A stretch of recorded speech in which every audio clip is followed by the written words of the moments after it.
Listo. Okay. Good morning, everyone. Welcome to our second day in our Congress. Everybody is welcome. I hope you can enjoy similar to yesterday, and everybody is welcome today, right? If you are not willing to risk the usual, you will have to settle for the ordinary. Jim Morris. Today, in our second day of the Congress, I have the pleasure to introduce many excellent speakers that are going to share with us their knowledge, right? To begin with, let me introduce Andres Paredes.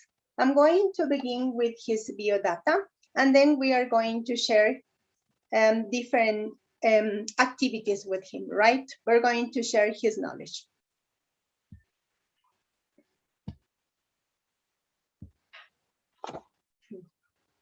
Mr. Paredes has worked in the education field for both as an instructor and administrator since 1994.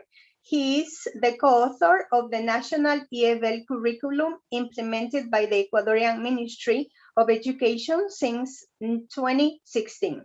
He has written and reviewed several EFL textbooks. His seminars and research projects have been presented at TESOL 2007, 2013, 2014, 2016, 2018, 2020, and 21, as well as other international conferences such as United States, Canada, United Kingdom, and Costa Rica, and obviously around the world.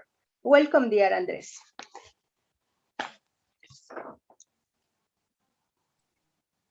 Thank you, Andrea. Welcome, everyone. I suppose I have the okay to start sharing my screen, right? Yes.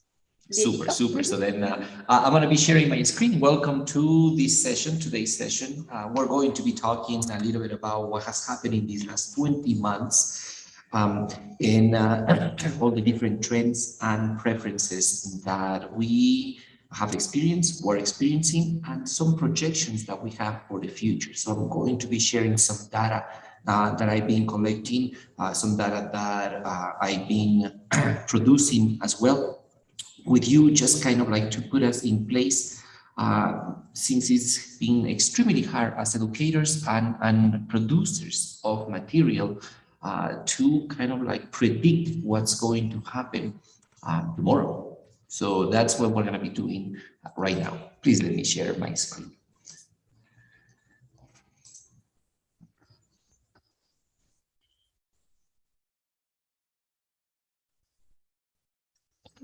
So the name of this session is Trends and Preferences in ELT during the COVID era. And the projections and the things that I'm going to be talking about are basically our biggest objectives. So today what we want to do is see how students' preferences have evolved in terms of online and face-to-face education, and how those things are going to be reflected in the next school years and specifically in 2022. Also, we want to be aware of the development of interpretations and definitions of types of instructions during the COVID crisis. We have experienced all these different terminology, not only new terminology like COVID and coronavirus, but also in terms of education. And so we're going to be looking at what's remote, or what we have considered remote, what's hybrid, what we're going to consider as hybrid, and so forth. And also create projections about institutional and students' trends for 2022. But let's go from the beginning. March 2020, now 20 months ago, and all the things that happened with that particular month and what we saw not only in Ecuador, but around the planet. And one thing that we have to mention is that in terms of Ecuador, the most relevant type of education was the remote instruction, kind of like what we have right now. And but even at that time, we didn't even know how to call it. Some people start calling it online, virtual education. We didn't really know how to call, and that's what we're going to see little by little. As soon as we started the crisis, as soon as we went home, we started thinking, well, how we can come back to the classroom. And most of the institutions, within weeks, we were able to already find ways to start connecting with our students and start reteaching. Some of the things were based on previous experiences, but in most of the cases, we didn't have an antecedent. In Central University, in my school, everybody knows that I'm representing Escuela Politécnica Nacional and Centro de Estudios para la Comunidad.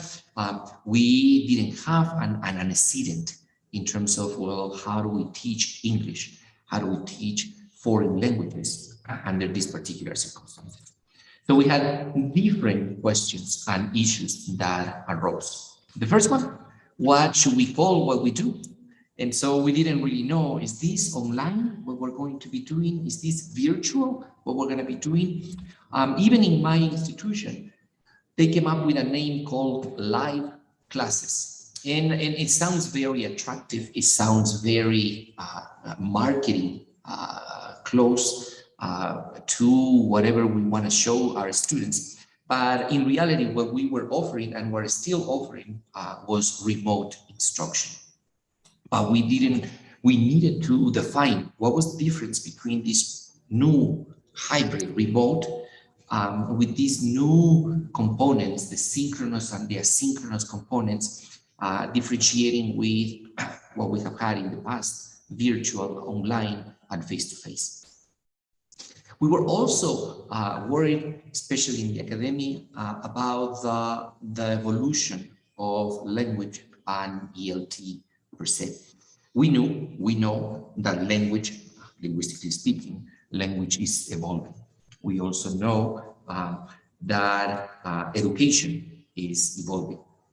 What we didn't know in March is how fast this evolution was going to take place.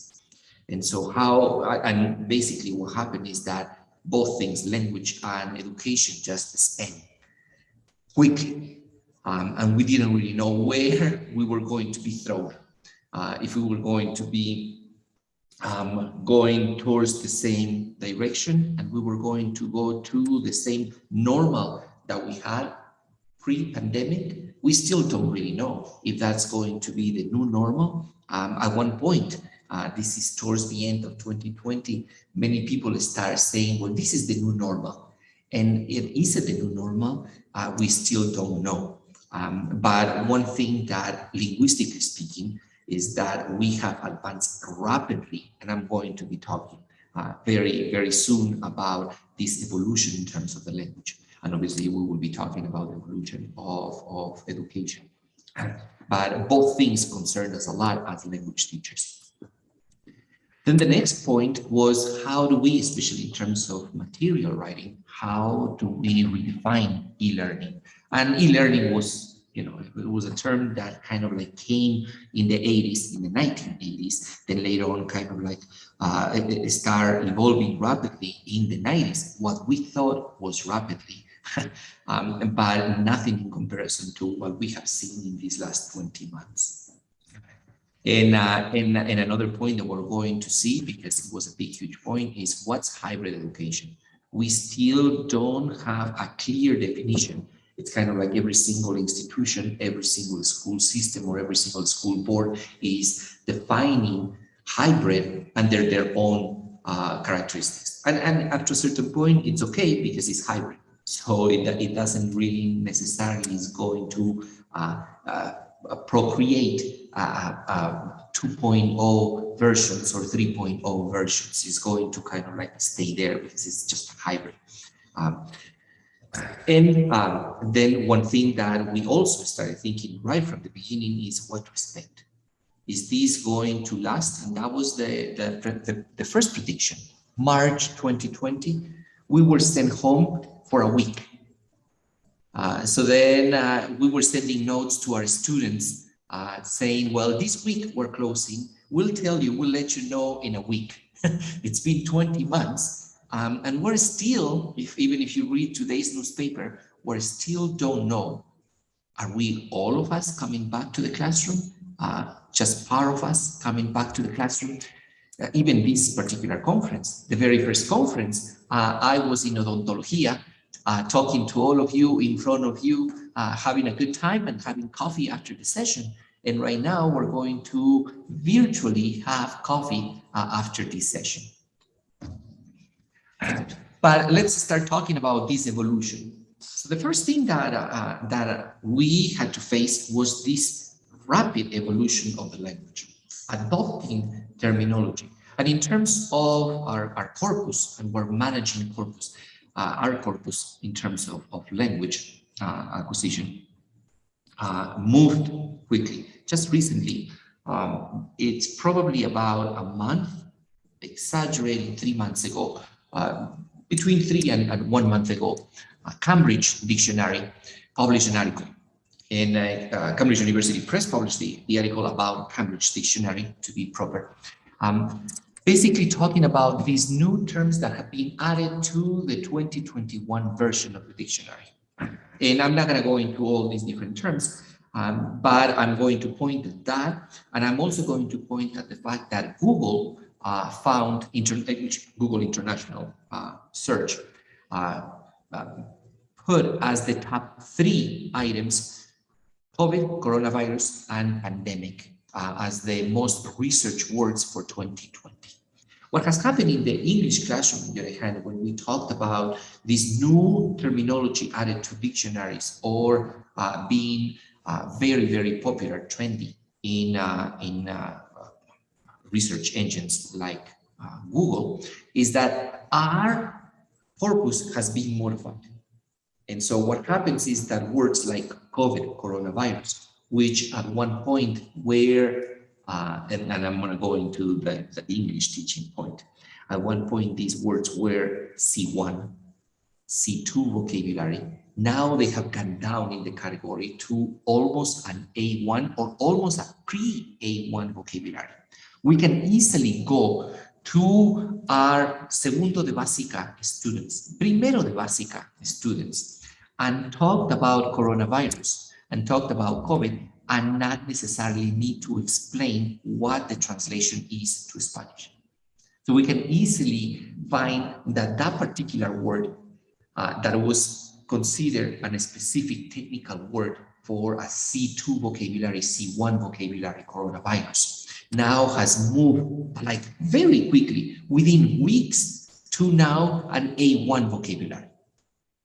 The same thing happened in the vocabulary of the teachers. How many of us, we manage the vocabulary synchronous and asynchronous? We were introduced through different ways of like synchronous education, asynchronous education, the components of remote instruction, etc. And that's now a vocabulary that us teachers manage it constantly. So this is now, on the other hand, our vocabulary. Just to give you only one example of the new words that have come from this addition to the Cambridge Dictionary, we have cloffice. And cloffice is basically what I have right now. I'm teaching you, but not necessarily from my office. I'm remotely teaching this weird office placed in the middle of my house. This is one of the new words. We still don't know if this word is going to, in what part of our can-do statements is going to appear. Is it going to be an A1 vocabulary, a B1, or a C1 word? But it still is a new word, part of this pandemic. And the other part that evolved was education. So not only language evolved in these last 20 minutes, but also education. And so we start finding different ways to define hybrid. And this is something that we're going to be seeing, especially in 2022, when we are coming back more and more to the classroom. And so we have to find ways to combine what we've been doing in the last 20 months, this remote instruction, and what's coming with having the students in front of us. And so the first approach, it's something that especially countries that had the possibilities, had the means, and were also kind of like rushing into the classroom to come back to the classroom, start experimenting with this type of hybrid definition. And it was that hybrid courses are a blended format of face-to-face and online classes that do not take place simultaneously. So you have at one point face-to-face students, and another time this other group is experiencing asynchronous education. Half of the students receive face-to-face classes on Mondays and Wednesdays, as an example, whereas the other half of the class receives classes, face-to-face instruction on Tuesdays and Thursdays. So 2 days a week, one group goes, another group stays, receiving just asynchronous classes through a platform, and the other group moves on the other 2 days. On Fridays, both groups attend class via video conferencing. Well, that what represents from the teacher's point of view. From my point of view as a teacher, 5 days a week I'm teaching. Friday through video conferencing. The other 4 days I'm in the classroom with 2 different groups of students. As a student, in the other hand, I'm receiving 3 different types of education. I'm going to classes face-to-face on 2 days.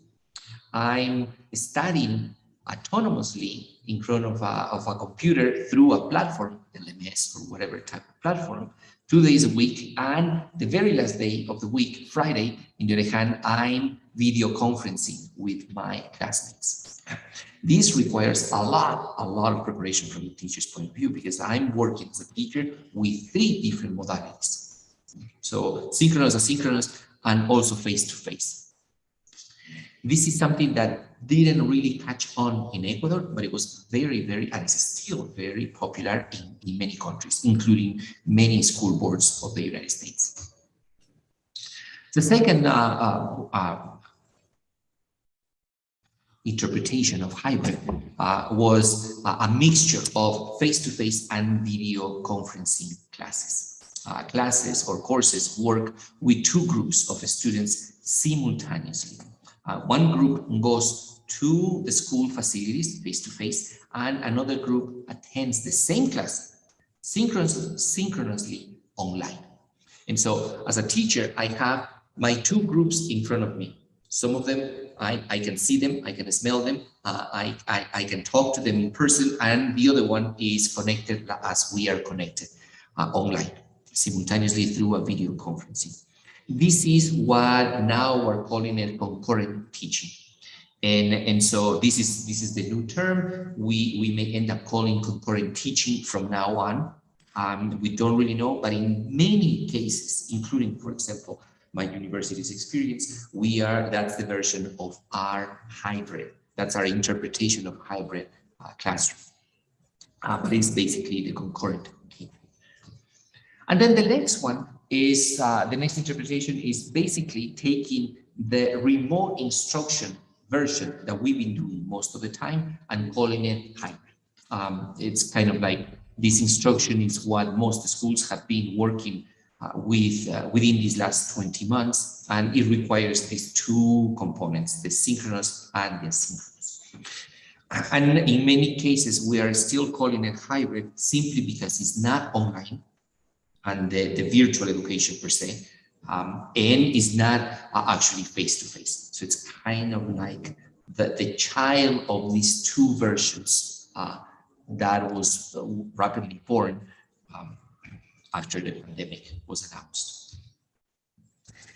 Let's talk now about some of the data that I've been able to collect in this last, I want to say probably 22 months pre-pandemic. But then through the pandemic, these data start being collected with other different purposes. But the preferences that we had from the institutional point of view and from the student's point of view. So then the first thing that we started talking about is, and when we start collecting, this is a research that I did for the National University of Singapore. And we started collecting information. This particular paper was published in December last year, 2020. But we started collecting information pretty much starting April. So from April and 6 months into it, we start collecting information for this particular paper. But when we ask the students, what do you like the most in remote instruction? The very first thing that the students selected out of the options that we had was studying from home. And we have to kind of like now start thinking that that's pretty much one of the biggest obstacles that we have to come back to the classroom. So when now the authorities, as teachers, the authorities, the institutions tell us, come back. Now we are opening again the doors of our universities, of our schools. Now it's time to come back. The biggest obstacle, psychological obstacle for us to come back, it definitely, the health reasons is by far the biggest obstacle. But without that obstacle is the fact that we now have to leave home.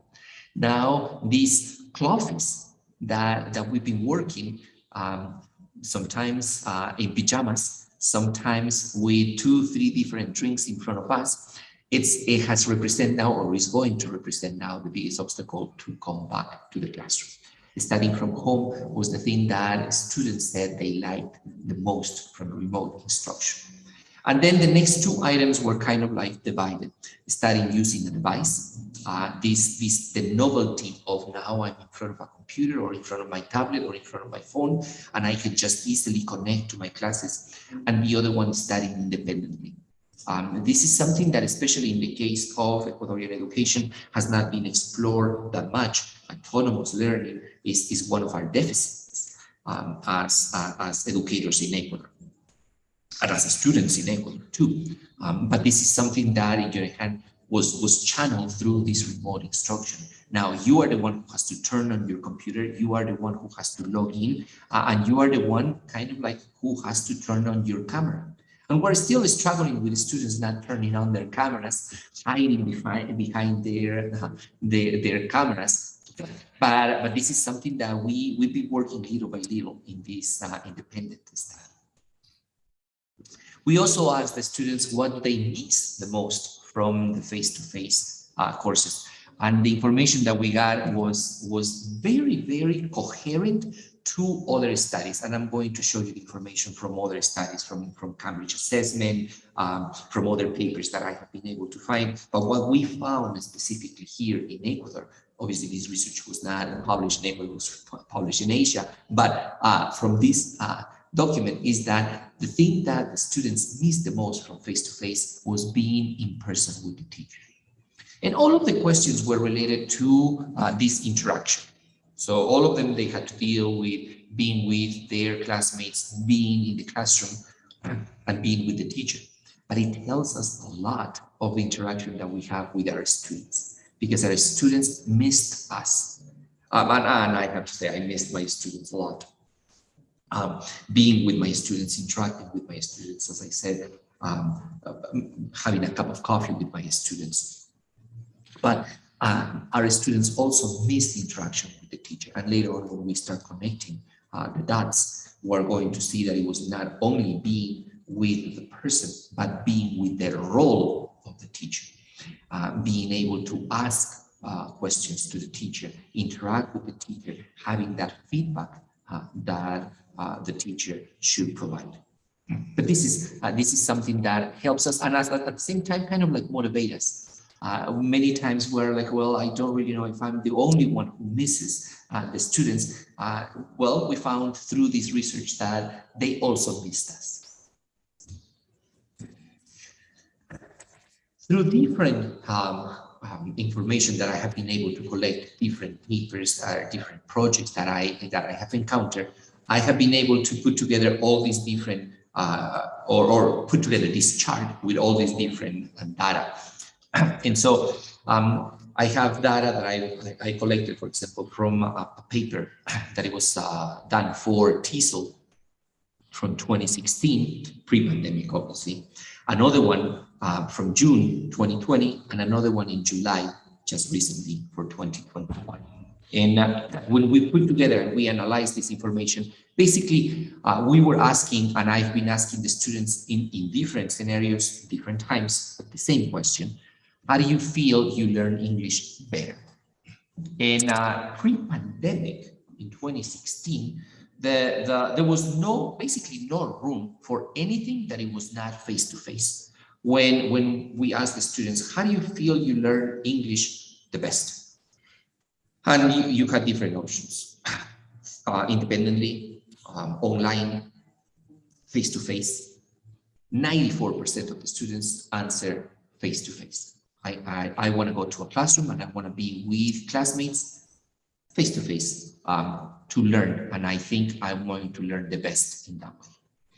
When we asked them 2 months, 3 months after the pandemic, and the students had actually tasted a little bit of this remote instruction, all of these surveys were done, by the way, to English learners. And most of them were adults, but a portion of this information was collected from teenagers. 57% of them said they actually learned better through face-to-face. And the conclusion that we have after asking them just recently, July this year, is that still the majority of students feel that they learn better face-to-face. They learn English better face-to-face. So that's the first conclusion. It has not changed in the last 5 years. Now, what it has changed, on the other hand, is the percentage. There's now room for other modalities to explore. We definitely have more room for online, for remote instruction, for hybrid instruction. So we have now a room to work on. And that's the challenge for us, teachers and educators. The challenge is basically that if we get good at it, if we learn more about these other modalities, now the students are not necessarily rejecting this. They are willing to explore. They are willing to explore into remote, hybrid, online, etc. Whereas pre-pandemic, if you see, there was very, very little room for them, for us actually to experiment with other modalities. And here's the thing, room for remote instruction.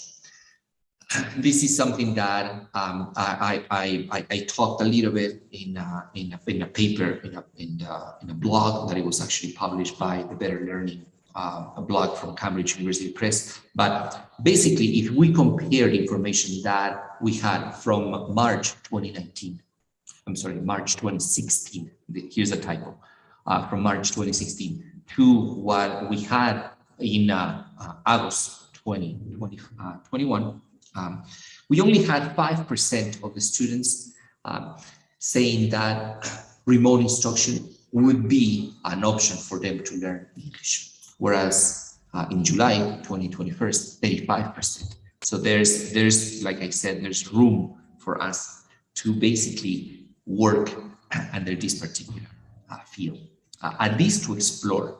And again, we don't have to feel, if we are still teaching remotely, online, hybridly, that our students are rejecting this type of education. Our students are actually now more tolerant towards these methodologies or modalities, I'm sorry. And by being more tolerant towards these new modalities or different modalities than face-to-face, we definitely have a space to explore and to improve. The same thing in the same way, we have achieved a lot. We have accomplished many things. This is a picture of my son, for example, doing La Jura de la Bandera through Zoom. Who would have known that we would have been able to do Juras de la Bandera remotely from the house? But we were able to. We had to do it. And so we have achieved many things, and particularly in Ecuador.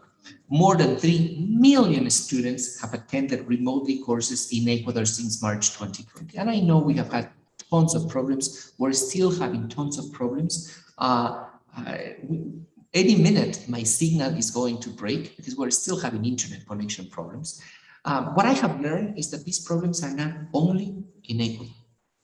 I have been in different conferences in Latin America, in Mexico, in Costa Rica, in Argentina, in Chile, and everywhere we have connection problems. I have been also outside of Latin America attending other conferences, and we're still having problems.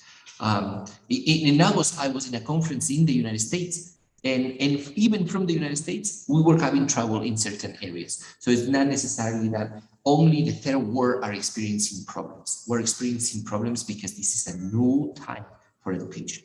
But we have to see the positive side. And again, having more than 3 million students attending remote courses in Ecuador, that's something that we never expected. One entire school year plus 2 semesters have been completed under remote instructions. That's huge. And 2 classes graduated. The entire class of 2020 finished the school year. So they did March, April, June in the Sierra region here in Quito, and they finished that school year and they were able to graduate remotely or under these distance restrictions. And this last school year, pretty much the entire school year was studied remotely. And the students, some of them, they went to the school just for kind of like the show. But if you think about it, the education came remotely under remotely circumstances. So we have achieved a lot as teachers and as learners. Education has, or times challenged us a lot, but we have been able to, in your hand, show different sources, different ways. Kind of like in the beginning, I was telling you, we were sent home in March, and immediately we were thinking, well, how can we come back to the classroom, even if the classrooms are closed? And we were able to find ways. This picture tells us a lot. When you look at behind the students, what's happening behind all of these students have different classrooms. This classroom is next to a bed. This classroom, I don't really know, she's outside or whatever, anywhere. But all of these different classrooms, the students are still there.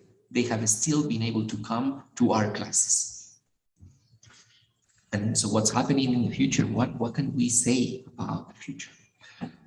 Well, Cambridge Assessment, or Cambridge University Press an assessment nowadays, had this particular study. I pulled this study. If you wanted to, here's the link for this particular paper. But it's very interesting because they collected information from over 600 students from around the world, and this is one of the information that I was telling you, that it's very coherent what we found with what we found here in Ecuador. And this is information that was collected from teenagers 14 to 18 years old. And basically, the information was collected in March 2021. But it's very, very coherent to what we found here. Overall, more than 2/3 of the students said they need to spend more time with friends, more than any other activity, being able to speak to teachers on one-to-one basis. And these are the things that students say they need post-lockdown. So in many countries, the lockdown has finished, and now they are returning to the classes. This is something that we're going to see, or we're seeing here in Ecuador day after day. Any minute, we know that any minute as teachers, the authorities of the teachers are going to call us and they are going to say, come back to school. Students are coming back. If that's not your case already, many of your cases in front of me, your students are already in front of you.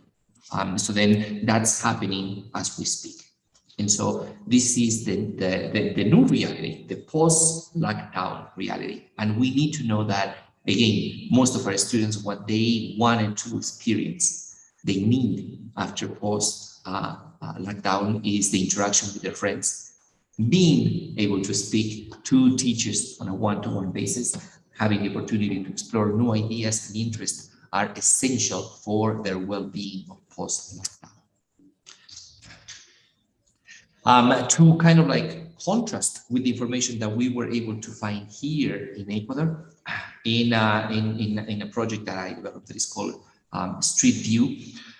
We had a sample of about 300 or more students, and it was also done in March 2021, and this paper was finished for TESOL 2021.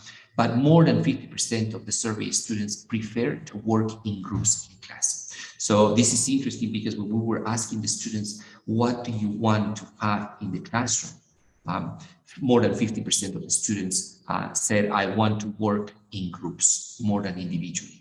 And so when you look at the data about individual work, it's only about not even 20%, 15, 16% of the students chose to work individually. And this is one of the biggest challenges that we faced with our platforms, Zoom, WebEx, Teams, whatever platform our school uses. The breakout rooms was a technological challenge for us. How do we get our students to work in groups? Many of the platforms didn't even have breakout rooms, or they still are not the best. And still, from the students' point of view, when you ask them about this interaction, they still feel that it's not the same interaction as the face-to-face interaction with their students. And then again, comparing all this information that we have been able to collect from June 2020, February 2021, and just recently, August 2021, when we asked the students, would you return to the face-to-face class? We had all these different things. Right after the pandemic was announced, during the first quarter of classes, 88% of the students said, yes, I will go back to the classroom. When we asked them in February 2021, 66%, so the percentage went down, and they're like, well, 66% of the students, but it's still the majority, 2/3 of the students said, I want to go back. And interesting, this survey, by the way, was done here in Ecuador, obviously. And when we asked the students if they wanted to return in August, remember the reality in August. In August is the boom of the vaccination that we were experiencing here in August. Our numbers were very good in terms of vaccination. We were vaccinating hundreds of thousands of people. So then there was this kind of like a positive enthusiasm that we found among the Ecuadorians. Well, we can see the end of the tunnel.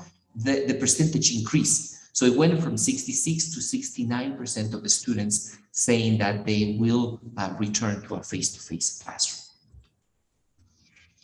And I want to leave you with this particular thing. This is a different paper that Cambridge Assessment and Cambridge University Press and Assessment published.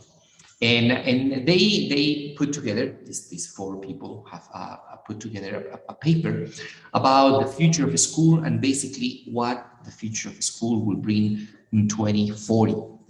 And Mario Barosevic, I don't really know how to pronounce his name, but I assume it's Barosevic, stated that about the future of education, that active learning, tailored learning, and assessment on the goal present opportunities to really make the most of digital pedagogies.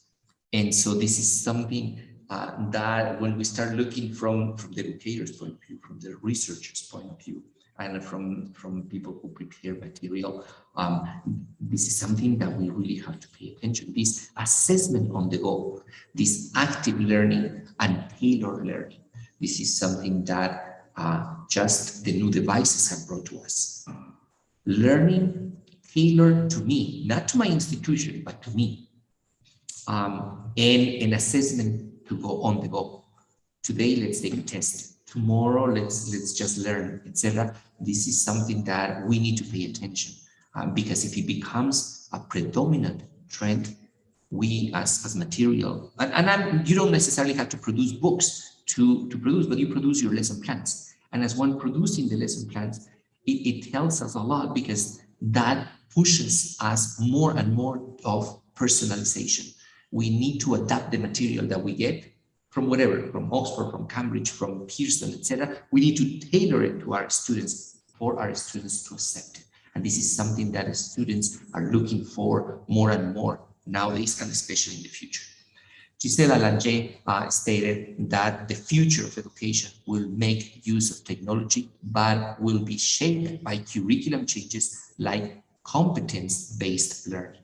And this is something that, especially in terms of the Ministry of Education. The Ministry of Education in the last 20 months has worked a lot in terms of project-based learning. And for the ones who work for Educación Básica and Bachillerato, you will know that we switched in terms of evaluation to a more project-based learning approach in terms of how we were going to and how we've been evaluating our students, not only in English, but in all the subjects. Well, Gisela Lajet tells us that now there's going to be a shift towards the competence-based learning.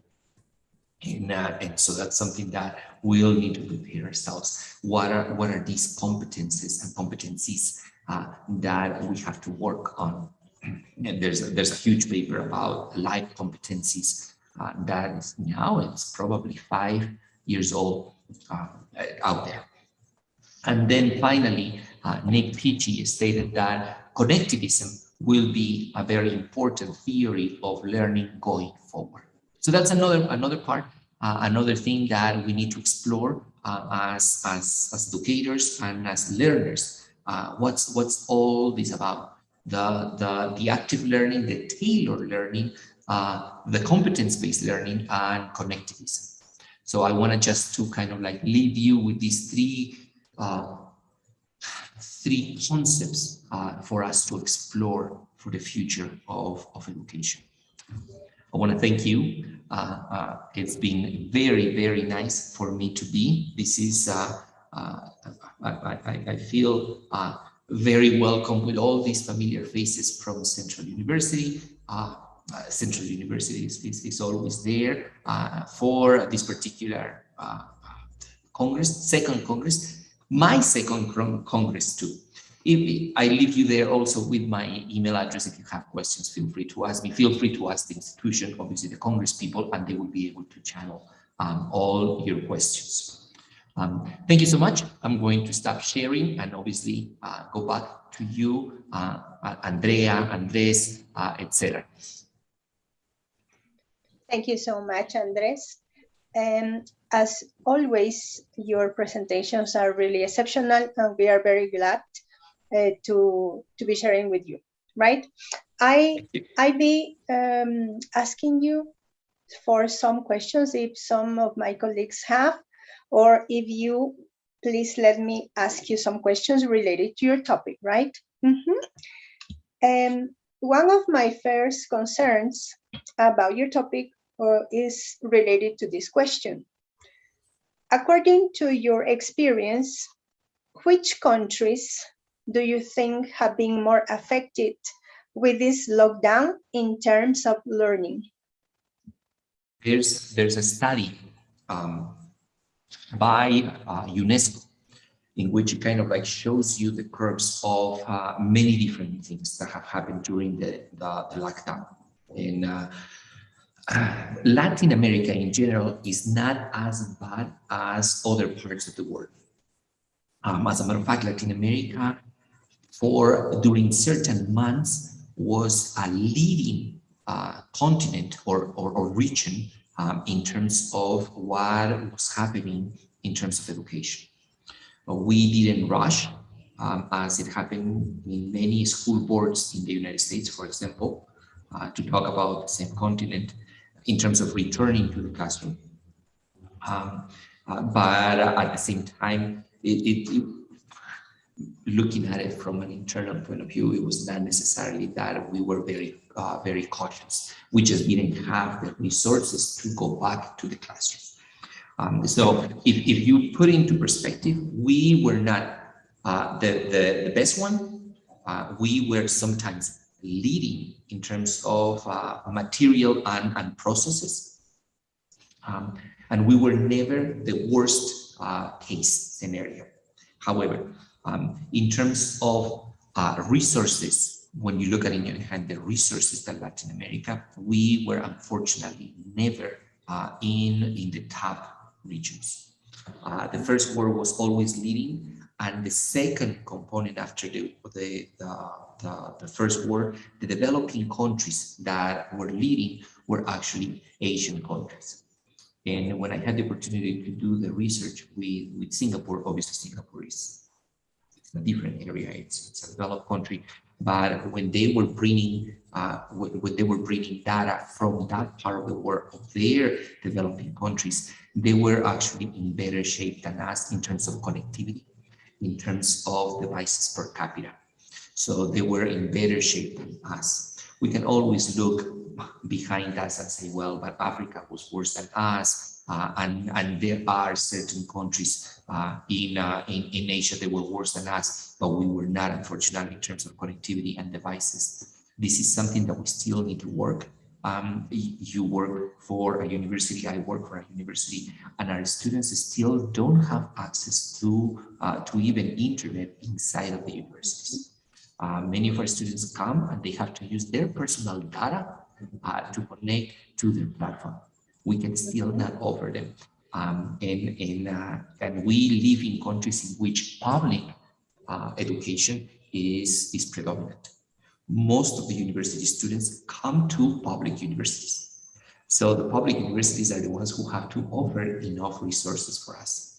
And in some cases, we go to the extreme that even teachers don't have connectivity. So it's a reality.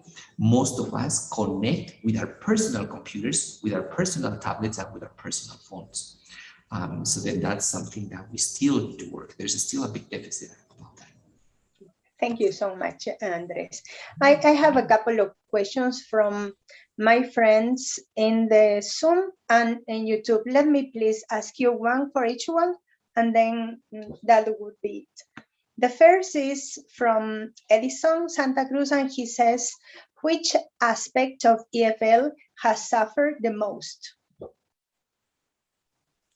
Well, definitely, if you look at it from all these different information that we have found, by the way, hi, Edison, is basically the fact that the interaction, that has been the one that we have missed the most. The students have missed the most, and we have missed the most. We already had problems, and let's be sincere, the English classroom or the EFL classroom in Ecuador already had problems with interaction. Many of us, many of our teachers did not interact, did not work in terms of cooperation, collaboration as much as they should. But when the pandemic came, it became even more evident. In many cases, because of the technology, because we didn't have enough the right platform, we didn't know much about the platform, we just started these monologues. And so it was just the education was unidirectional. And the students obviously saw it, because when I had the opportunity to be in the classroom, I had some ways to force my teacher to interact with me, or I was able to interact with my classmates. But when my microphone is turned off, when I cannot even turn on my microphone, when my teacher is the only one who's leading the class, I'm definitely alone in the learning process. So I would say interaction is perhaps the biggest thing that we have missed the most and has been affected the most.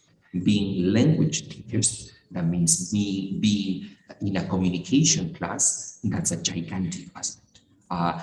In terms of the curriculum, our entire national curriculum is based on CLT, communicative language teaching. So if there's no communication, there's a huge portion of the curriculum that has not been achieved, the methodology. Thank you so much. And one more last question from Fabian Chavez. There are really interesting statistics about students' willingness to return to school. Is there any research done about teachers? How willing are teachers to return to F2F, face-to-face? Yeah, you know, definitely. And this is one of the problems that we had, that most of the research that you find has been done from institutions, to institutions. Let me give you an idea. You visit, for example, all the research done by UNESCO, and most of the research done by UNESCO, it's asking the governments, and that's their job, to ask these mega institutions. So then they are asking what the institutions want to do. I have explored a lot in what the students have wanted to do. And there's not that much research in terms of what the internal client, which would be the teachers, want to do. There are a couple of not necessarily research papers, but there are a couple of surveys that have been done within institutions. And for example, in terms of the Catholic schools here in Ecuador, a portion of the Catholic schools that have been performing these particular surveys, we have found that the population is kind of like, I should say, yeah, the teaching population is polarized. Many of the teachers are completely in favor of returning.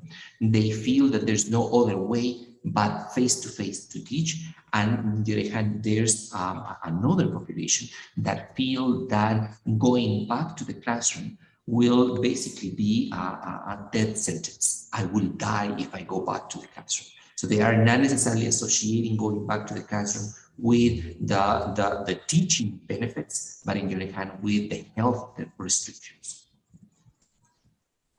Okay.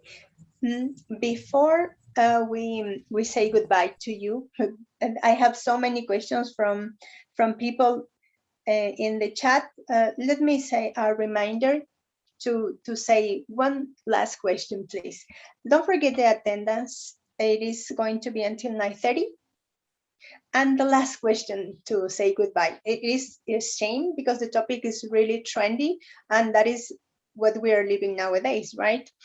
I have a question from a person in YouTube, which says, Cesar Rafael Narvaez, can we dream of an autonomous asynchronous education where our students would complete their online classes with personal activities aligned with their personal preferences?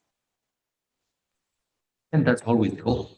I was very, very optimistic to a certain point, very romanticizing about this future, the one that you are mentioning right now in the beginning of the pandemic, when I saw that this is the possibility, that was the possibility at that point for us, especially here in Ecuador, to explore into autonomous learning and to let our students learn by themselves. We've been so, I don't want to say brainwashed, but we've been so conditioned as teachers to spoon feed our students all the knowledge.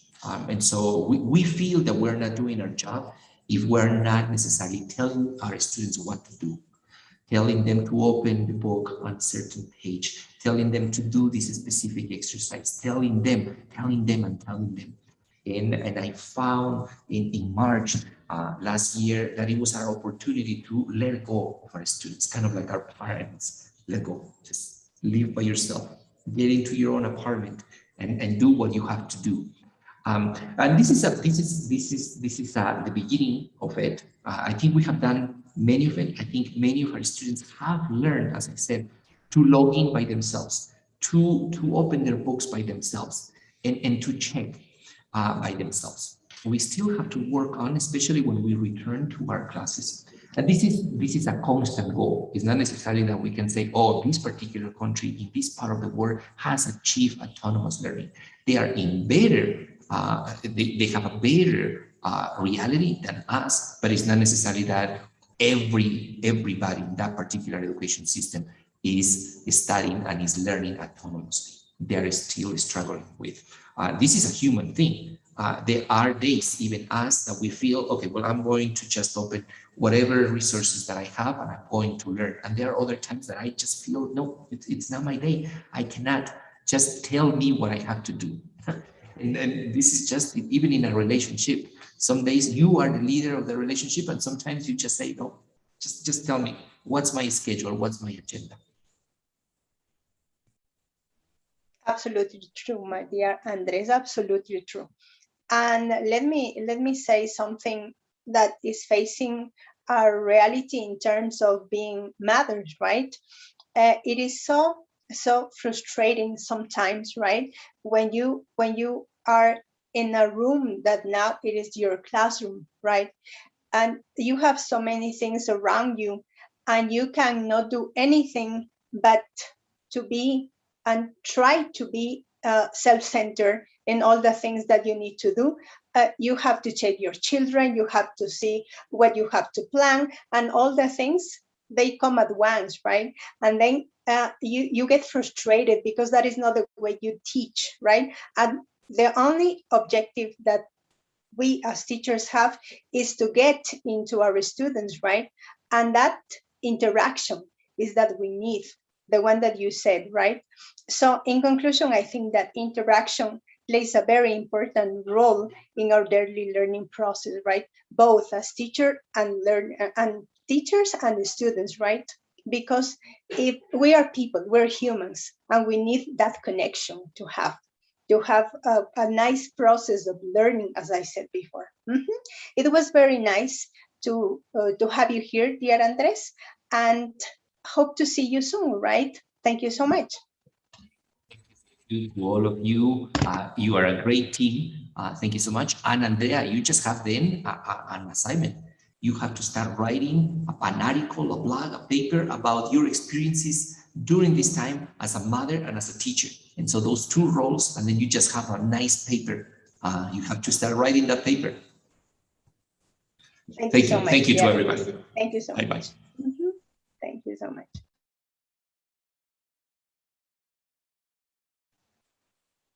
Okay, let's continue with our second presentation, right? Yes, and I have the honor to present a very nice person, right? And here we have Scott Gibson from Universidad San Francisco, and he's going to be with us with his topic, teaching sentence structure to be EFL writers, right? Let me give you some information about his biodata.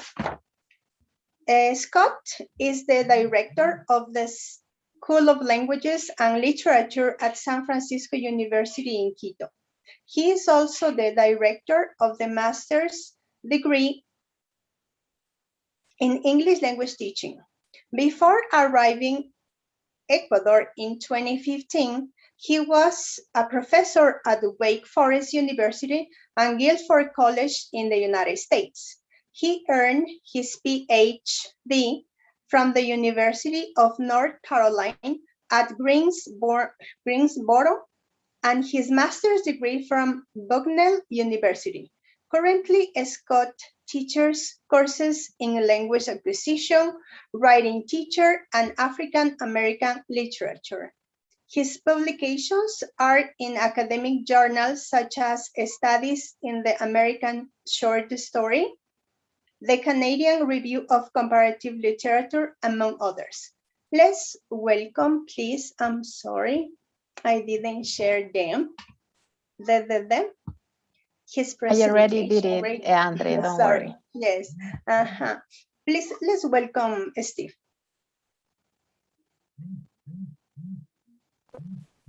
Hello, everyone, and good morning. I'd like to, first of all, say thank you to Andrea for the lovely introduction and for hosting this session, and particularly to Evelyn and to the entire Universidad Central team that has made this Congress possible. It's really been incredible to be a part of this, and I'm so glad to see that we're able to retake these experiences after the difficulties of the pandemic, and that you can all join us from so many places. So thank you very much. I'm very grateful for that.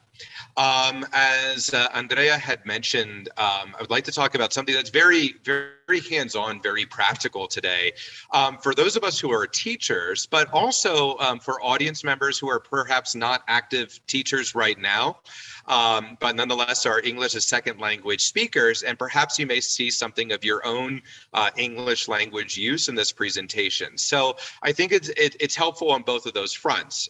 For those of you who are writers who communicate in English frequently, as well as those of you who are trying to help foster these skills among your students. I do have to say that I was very grateful to catch the end of Professor Paredes' presentation as well, and I feel a little bit intimidated illuminated here because it was such an interesting conversation. But I hope you all find this valuable as well. I'm going to share my screen and sort of walk through a few examples. And this is meant to be a very interactive talk. So I really do welcome everyone's participation. I'll share a link, which is also available on the website too, so that you can engage in the practice here as we move through it. Okay, so as we talk, I would like to invite folks to you may turn on your microphones, you may respond in the chat, and help share your ideas as we go. Okay, so just some of the background of this question. So as Andrea had mentioned, that I had a relatively long teaching career in the United States before coming to Ecuador. I arrived here in 2015. Oddly enough, the exact same day that the Cotopaxi volcano erupted. So I thought maybe the country was just a little scared that here comes this gringuito, que va a pasar, you know. So it was a kind of a fortuitous, right, occurrence there. So I've been in Ecuador now for a while, and I taught a long time in the United States, and many of my students in the United States were English as second language writers, so they came from a variety of backgrounds. We had several refugees and migrants who came from Central America, Guatemala, Honduras. I had many students who came from China at a time when the Chinese government was really looking to start sending students to liberal arts colleges in the United States and bring the knowledge back to their home country. So very diverse English as second language learners, right, within university level writing classes. Some of them came in with kind of a minimal proficiency to say that they could work at that level at B2. And many others, I think, were still kind of warming up, and they really needed a lot more experience in their proficiency. So coming from that kind of diverse experience with ESL writers from various first language backgrounds, I came to Quito, and I also continued to teach university level writing classes, which is a required course here at my university. We assume that our students do have a minimum B2 level when they take this class. And again, that can be kind of hit or miss. But what I noticed was something really peculiar about the Ecuadorian EFL writers that I had never seen in more than 10 years of writing experience in the United States. Anybody want to take a guess about what I mentioned something peculiar about the sentence structures of many Ecuadorian writers. What might it be? You can post in the chat, you can turn on your microphones. For those of you who are listening, of course, on YouTube, you can speculate. Running sentences, says Martina. Anybody concur, have another idea?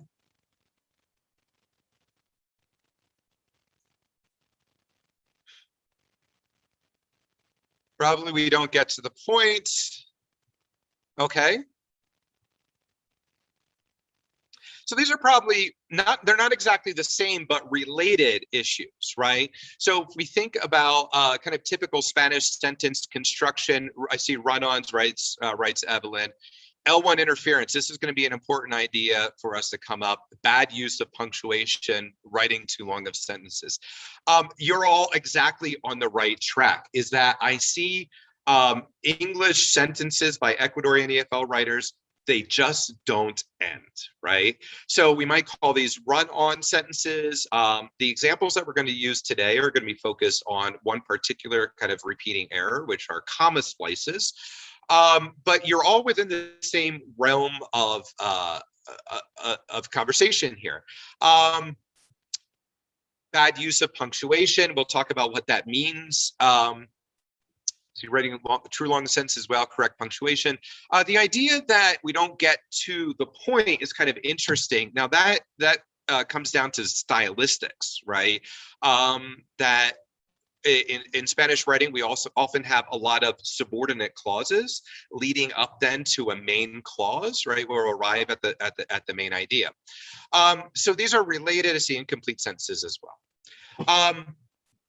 So this got me thinking, why do I see this really such a prevalent pattern? So I'm sharing this kind of workshop and how I'm working with my students on this.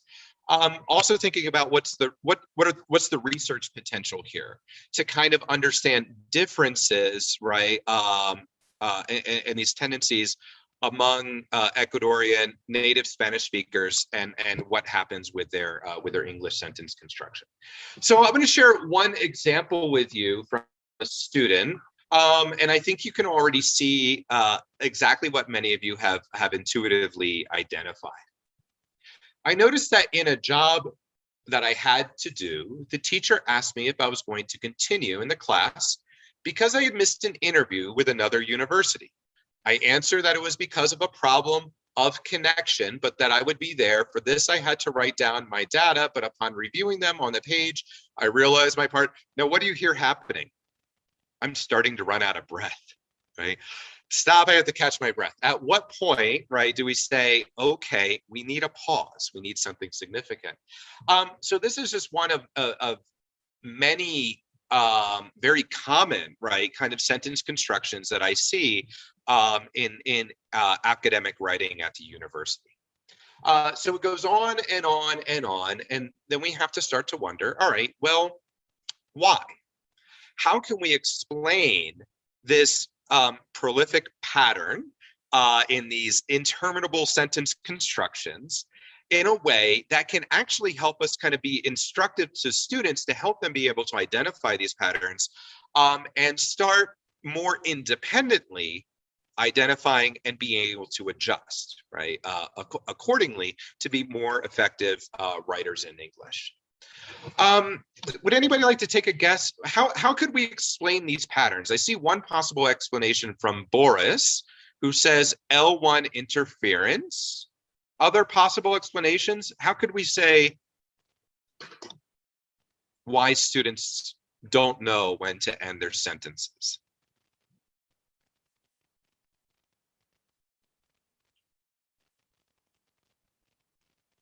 Martina says part of an oral tradition. Can you say a little bit more about that, or if somebody would like to bounce off of that idea?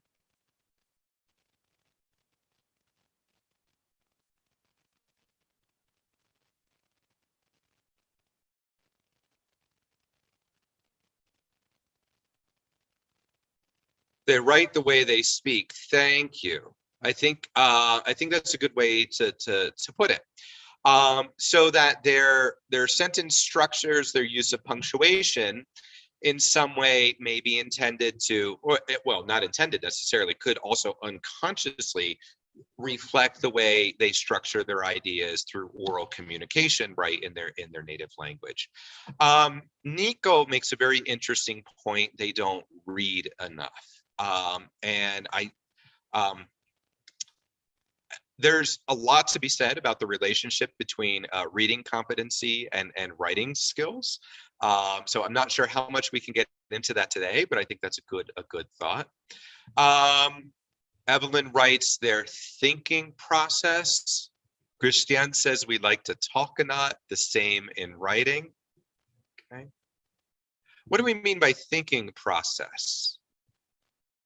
I don't know, I was just guessing. But probably it's because people from the United States, especially that I've known, they are really straightforward and they just say the things in short. And we like to go, Ecuadorian people, I think we like to go around the bushes to say something. Like, for example, if you want to ask a favor, you will say, disculpa, Scott, disculpa la molestia, te quería decir que si es que me podrías, something. Yeah, and then I go like 5 minutes, and then I ask you the favor. While in America, I think you just say, can you do this, please? No. Hey, sorry, I have a favor to ask, and then you just ask it, right? Exactly.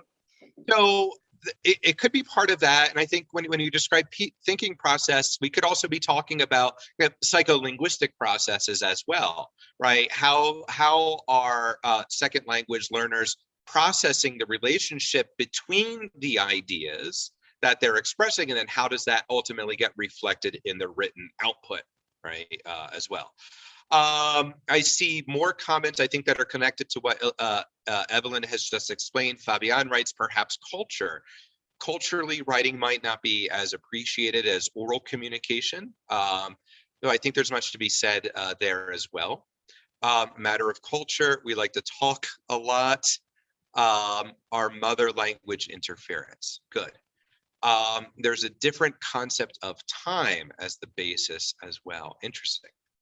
So there are a lot of themes that you're identifying already that were the kinds of questions that came up. How do I address this, right? Do I just get students to start identifying rules and just start marking things wrong? And then, you know, to me, that doesn't seem like it's very effective. Most of the people, and just not students, don't like reading even in Spanish. So a lot of this also may be kind of privileging of oral communication over written communication and reading, literacy practices within the country, that if we're not avid readers in our native language, then perhaps we're not attuned, right, to maybe more conventional or standardized punctuation uses, because we can't visualize what we might hear auditorily, right, in our pauses, and so perhaps we don't represent them in the same way. So a lot of these questions that you are bringing up are those that I was curious about. Can we describe these tendencies in terms of language transfer? Well, yes and no. I think there are some cases to be made. Are there some differences in the way conventional or standardized written Spanish and English differ? There are a few. So for example, in I would say most English writing practices, we use the Oxford comma at the end of a series of items, X, comma, Y, comma, and Z, right? But that is typically not used in written Spanish series construction, right? We omit the comma before the E, right, before the Y. You see, I don't like reading. It's a nightmare. That's okay, Patricio. I can certainly understand that as well. And I'm curious, do you mean reading in any language or just in English? I'd like to hear more about that. So transfer error could explain in certain ways, but if we think about kind of more standardized, or what the Academia Real, right, would say is accepted punctuation and sentence construction use, there are actually far more similarities than significant differences in English and Spanish, in English and Spanish rules, right, so to speak. They both use very similar subject-verb orders. Of course, there are differences with other syntactic issues with where we put adjectives and so on. But when it comes down to ending punctuation, right, things are really quite similar. So transfer might be a part of it, but it's not enough to really explain this tendency within this particular group of native Spanish speakers, right, and the subculture of Ecuadorian Spanish use and how that relates to English. It makes me wonder as well whether we can attribute this simply to a lack of grammatical awareness, right, or knowledge of English grammar. Now, in the example that I showed you and the examples that we will practice in this workshop today, you will see other grammatical errors, right? So maybe a misconjugated verb or the use of an adjective instead of an adverb, that you might see some awkward, right, syntax. But in most of the cases, we don't actually see that there's a grammatical interference with the sentence construction problems that we see, okay? So many of the English sentences are grammatical in the examples that I'll show you and in much of the writing that I encounter. And their grammatical errors might occur in places that are not important to the overall construction of the sentence, right? So this, again, could be a part of it, but does not fully explain it. Which gets me then to some of the points that you all had already offered in the chat. And that comes down to question of culture. If we're not thinking about contrastive analysis, right, of the difference between Spanish morphosyntaxis and sentence construction, and English, right, grammatical issues. And in the inherent to the linguistic systems, it comes down to, I think I agree with many of you who propose these ideas, something related to culture and to everyday use, right? Or what we would call our pragmatics. How do we actually use our real world our language in the real world in written or spoken context that don't really have much to do with correctness within the conventions of the linguistic system? So we might attribute this then to the influence of a highly oral traditional culture in Ecuador, right? For sure. We might say that it comes down to, as you say, then use of the oral, the kind of oral patterns of communication and a internalized perception of the continuity of thought that gets represented then with commas, perhaps, rather than end stops, rather than periods. Okay. Now, here's the thing. For everyday written Spanish communication in Ecuador, much of this is accepted, at least in terms of informal everyday written text, right? That most likely your friends or colleagues in an informal email or a chat will probably not call you out for poor sentence construction if we see these same kind of patterns here written in Spanish, right? That there's a certain degree of accepted practice that goes along with that. It may not be correct, right? It may not follow kind of standard conventions, and it may be called out in other more formal professional or academic writing contexts, but socially there's a lot of leeway there. The issue is that even in relatively informal written communication in English, perhaps going back to Evelyn's experience with kind of getting to the point, there's far less acceptance of variation in punctuation use than there may be in everyday written communication in Ecuadorian Spanish, right? So this might come along then with a stigma for English as a foreign language writers if they deploy these everyday uses of punctuation from Spanish into English. Again, I want to emphasize this is not a formal transfer error in that it has to do with the linguistic system as such, but in how punctuation happens to be used within this particular social and cultural context. Okay.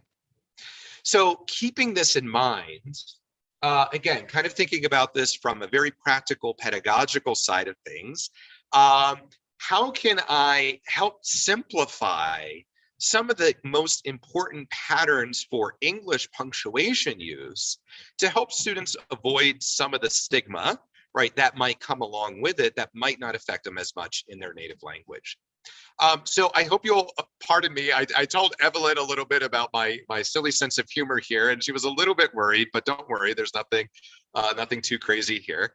So how do we catch their attention, right? And I thought we can kind of distill this into a kind of basic formula so that when they see their punctuation use in English, to start thinking about some very simple strategies to help giving English readers the pauses that they need to help organize structurally, right, their ideas in their writing. So this is where I hope you'll laugh a little bit. I realize this is not academic, but for me, a really great kind of silly mnemonic of thinking about a 4x4, right? A 4 strategy.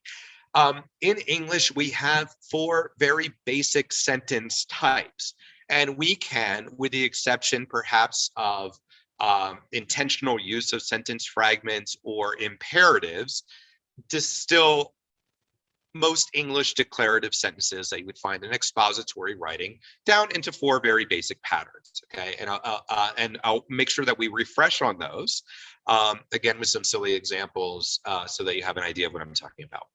And there are really just 4 very simple ways of of correcting those sentence structure issues that have to do with these interminable uses of commas, where a sentence can go on for an entire paragraph.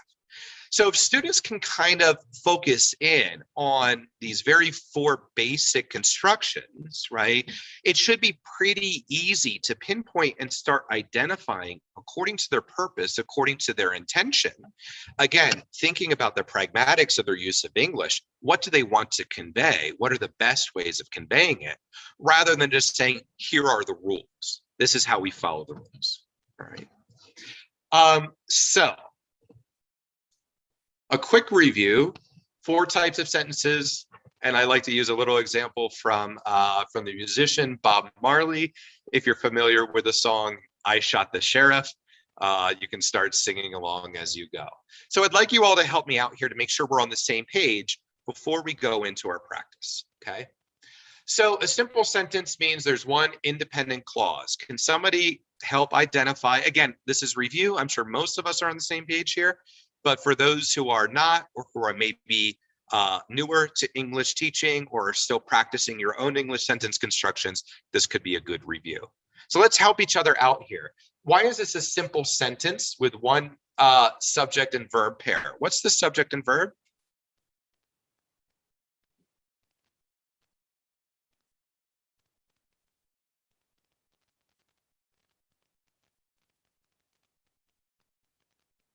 You can use the chat if you have access to your microphones. I shot, exactly. Okay, so you'll see almost when I ask students to identify subjects and verbs in their sentences, they can find them. They can find them very easily. And this is why I say that it's not necessarily a grammatical concern, right? That they know where their main verbs are, they're often conjugated correctly. So their ability level as typically B2 minimum writers, right, is basically in line with what we're able to do here as well. We can pick out our subjects and verbs. Now, what they cannot do so easily is realize the relationship between those pairs, that subject and verb pair, to other subject and verb pairs. They can see them, but they're not quite sure how they connect at the beginning and end of ideas. And that's what we're trying to draw their focus to. Where does the idea begin and end? And how would you like to demonstrate the relationship between those ideas to be most effective in communicating? So compound sentences, we already have I shot, and we see 2 coordinated independent clauses. So what's the second subject and verb pair? But I didn't shoot. Subject, and the entire verb phrase did not shoot, right, would be our second subject and verb. So very simple, very simple. So why am I teaching this? I'm not showing them the rules. I'm not trying to enforce rules. What I'm trying to enforce is relationship. We want to hold 2 things equally. So then when we can ask them, what do they want to say? Are these ideas equal, or does one depend on another? Or is one less important than the other? Complex sentences then lead us to a different relationship. There's one independent and a dependent clause. Can you tell me what the independent clause is? The subject verb, I didn't shoot, says Martina. And the dependent is even though. What makes the first clause dependent? Here's our subject and verb. What is it that makes this first part dependent? Why, Fabian? You're right.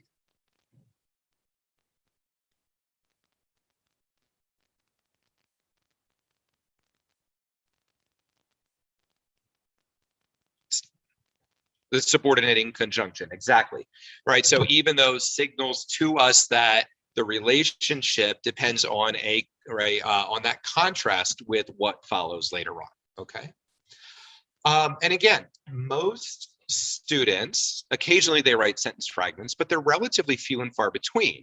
I don't see a lot of sentence fragments. I don't see a lot of incomplete sentences, right? What I might see, though, is them entrenched in some of these longer sentences without an awareness of whether it relates to the previous independent or the subsequent independent clause. Finally, compound complex sentence. Even though I shot the sheriff, I didn't shoot no deputy, and now they're trying to track me down. I know you're all singing it in your head now. Okay. Can you show me the two coordinated independent clauses, the two complete subject verb pairs?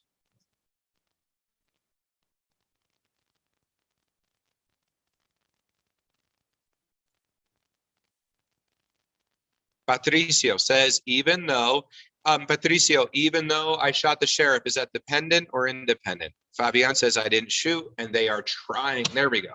All right. So you're independent, I'm sorry. Repeated from the previous ones, right? And then the second one, they are trying is our verb phrase. And then this still is dependent. Exactly. Thank you, Patricio. Good. Okay, so we're all on the same page here, right? So we're refreshing ourselves on these sentence structures. These are things that I assume that most of my students know, have learned, have practiced through their ESL coursework and building their English language proficiency, okay? So this for me is typically a review when I teach this for my students. And again, if students are at an earlier level, then of course we may need some reinforcement of these rules, right, or some further practice. But I try to assume through this little example that they know what they're doing. So then what happens when I sit down and workshop with my students, with one-on-one meetings or through video conferencing or through feedback that they might get through our learning platform? So I have a couple of student examples that I'm going to share with you writing in just a second. And what we're going to try to do is help either, if we imagine that we're working with students here, help them identify the choices that they want to make in relating the different parts of their sentences together through really 4 possibilities. Do we want the ideas to be coordinated and connected? And of course, grammatically, we know that that requires some kind of coordinating conjunction, right? Do we want one to be less important or dependent on another idea? So again, they have some resources and to do that, but it's about their choice of how they see the ideas connected. Do they believe that these are 2 separate, right, ideas? And to try to get them to become aware and articulate that, then we would use an appropriate end stop, a period, or this is what I often see as if I just say, correct these, you can't use commas here, what do I see students doing? They substitute the commas for a semicolon, which I think is also a really interesting move because they still are trying to get that association between the ideas, right? So they don't want to put hard stops, that they want to still try to connect them in a much more fluid way. So they use a semicolon, but there are strategic times when they can do that. So our 4 sentence structures with 4 purpose-oriented methods for recombining sentences in order for them to work toward their communicative purpose.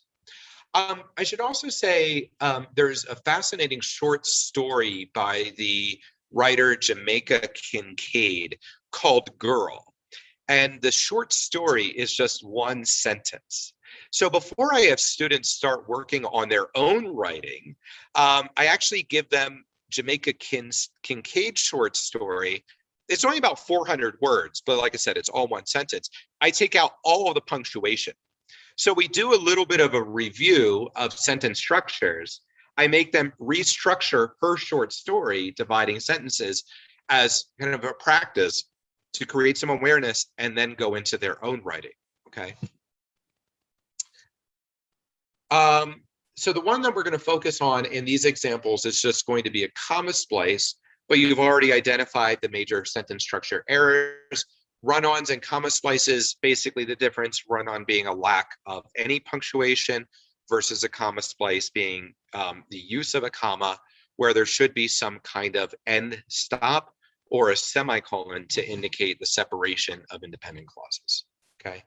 As I said before, misconjugated verbs occasionally play a role, but those seem to be more idiosyncratic and isolated errors, not the kind of systemic errors that I see in the sentence construction issues.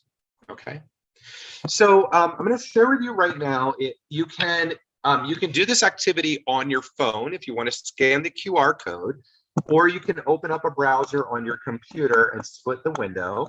I'm also going to share with you the link in the chat for those of you who would like to follow along and make sure that you get your practice, your credit for your certificate for this workshop. Okay. So you can go ahead and click on that link, and it'll take you to a form where you can respond with your own answers. Okay. So if you're working with your students' writing, and it depends. I know many of you have very large classes, and it's difficult for you to sit down and maybe meet with them one-on-one. Perhaps you have to do this through your learning platform if you use Moodle or something along those lines. So what you could do is create a little heuristic, or you can create kind of a guide for them if you can't speak with them and coach them one-on-one, using this kind of 4x4 outline, right? And share that with them as a reference point, so that when you do comment, to make sure it doesn't take too much of your time, that they have something that they can turn to with maybe a code to help them make these choices. Okay. But as I said, I like to either through recorded video or through one-on-one short conferences of maybe 10 minutes, sit down and ask these questions with them directly so that they can start identifying the patterns. Okay. So in our first example, we're going to have 4 comma splices effectively. And I'd like you all to help this student think through what kind of changes, if necessary, are appropriate, right? In order to help divide these sentences in a way that facilitates communication, that helps them get their ideas across as clearly as possible. These samples came from a brief summary essay that I had students write by an investigative journalist, of an article by an investigative journalist. Her name is Elizabeth Colbert, and the essay is called "Why Facts Don't Change Our Minds." So we were focusing our writing work on misinformation and beliefs, and why they get reinforced even if they're not factually true, just so you have a little context for the assignment. So these summaries were typically about maybe 3 paragraphs long, okay?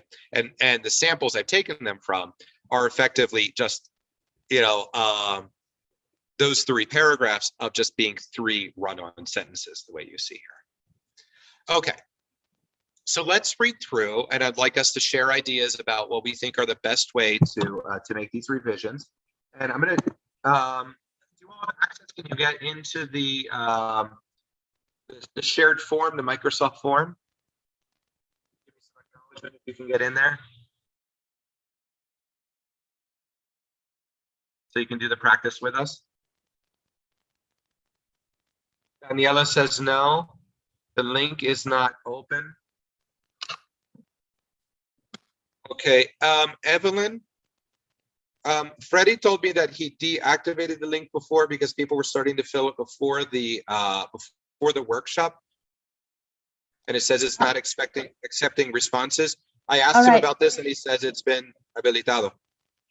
Okay, I'm gonna ask him right now, but I'm not sure if that is the one that he wrote it, that it is in because he was using Forms. He was not using Google Forms. He was not using Microsoft, remember? He moved it to Google Forms. Okay, I didn't know. Okay, I didn't realize that he moved it over to a different form. So yeah, can you put the link from the website then? Yeah, I'm gonna ask him right now. Give me 1 sec. Okay, because I don't have that link. I only have the one that I created. And when I tried it before the workshop, it was deactivated, and I asked him, he said he activated it. So okay, give me 1 sec. Okay, thank you. Sorry about that, everyone.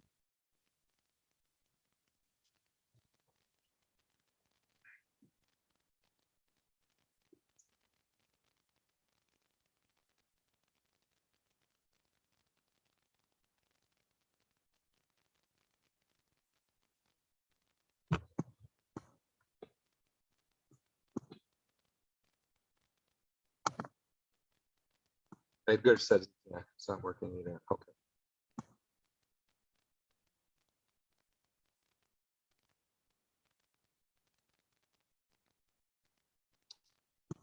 Just as a backup really quick, I'm going to turn off my camera. I'll recreate a copy of it, Evelyn, in case Freddie can't get it activated for some reason. So we have that. Just give me one as a plan B here.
Fabian says it works if you log in with Hotmail, but it should be configured to just log in for anything, for anyone.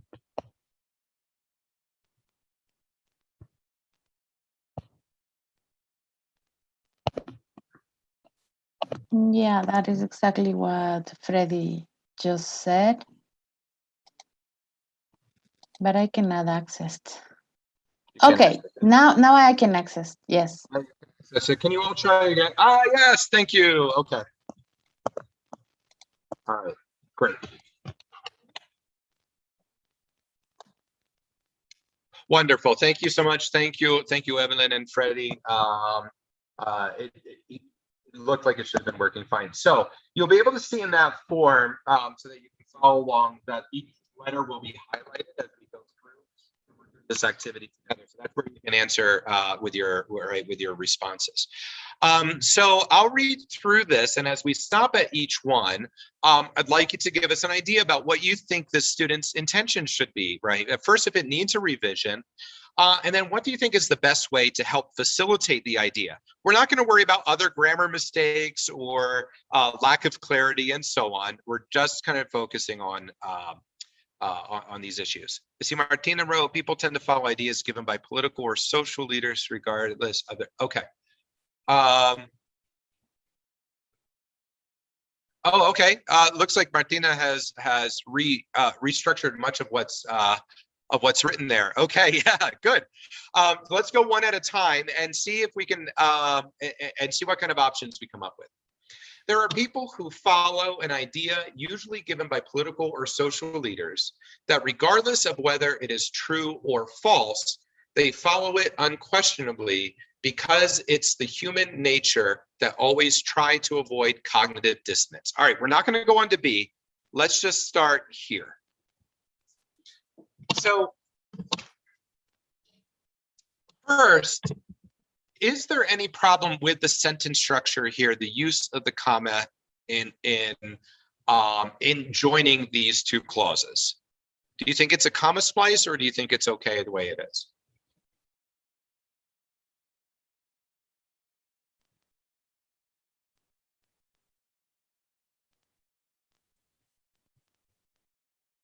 So this would be the first question, right, on the form, determine if we need any kind of revision. Y'all are shy today.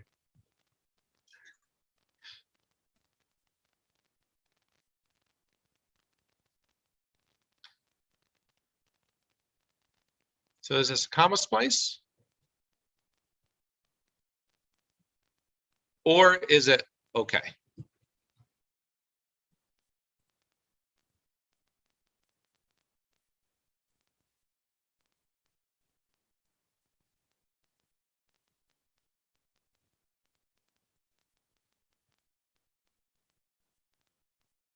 Let's take a step back then a little bit.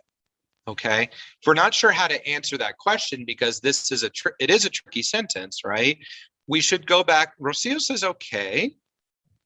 But what we have to do is we have to go back and see where are our subject and verbs, right? So this is where the grammatical knowledge that students do have help us identify the pragmatic aspects of trying to communicate clearly, right? So can you show me where is the main subject and verb of the first clause before the paragraph?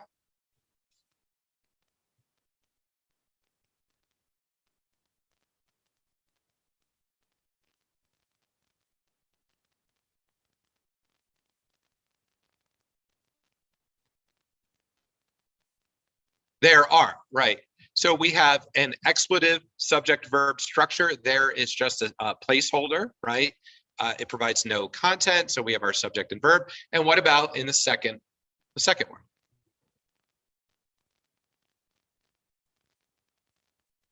They follow. Okay. So if we follow our grammatical knowledge, again, that our students have, this is our starting point, that by an intermediate, by a B2 level, then they should definitely have this. If not, it might bear some reinforcing. So can you join two independent clauses with no coordinating conjunction? Because that's what we have here. No, we can't, right? So we know that this then is a comma splice, right? That we cannot use a comma to separate these two sentences as they are. So what should we do? Do you think that these need to be joined? Do they need to be coordinated, as we see down here? Do you think they need to be separate, that they could be separated out by the use of an end stop? Or do you think we should show some kind of subordination? This is where as writers, our brain starts to melt a little bit. And you can imagine our students too.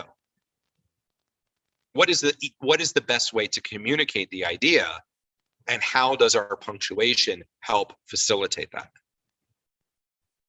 I saw Sadi says no. I think, Sadi, was that a no to the coordination?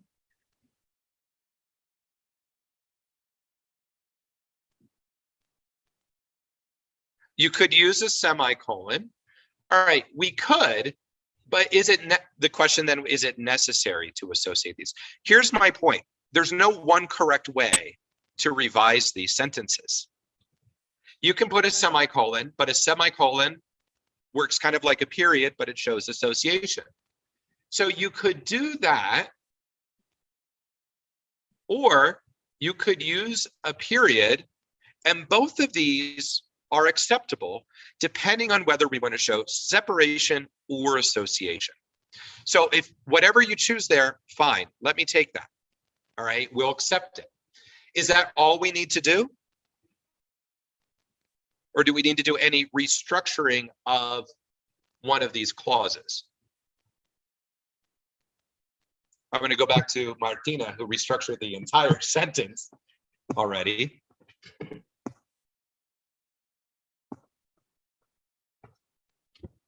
Let's say we use a semicolon or a period and end stop here. Oops.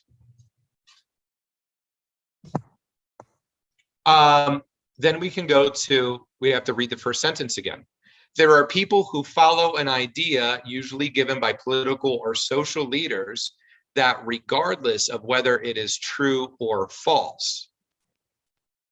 Oh, something happened here. What's not working?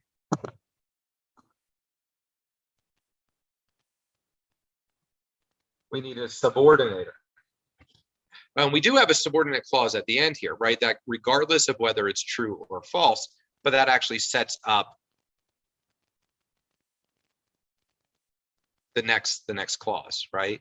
So if we decide that we want to associate or separate here, we would need to actually modify this part of the sentence.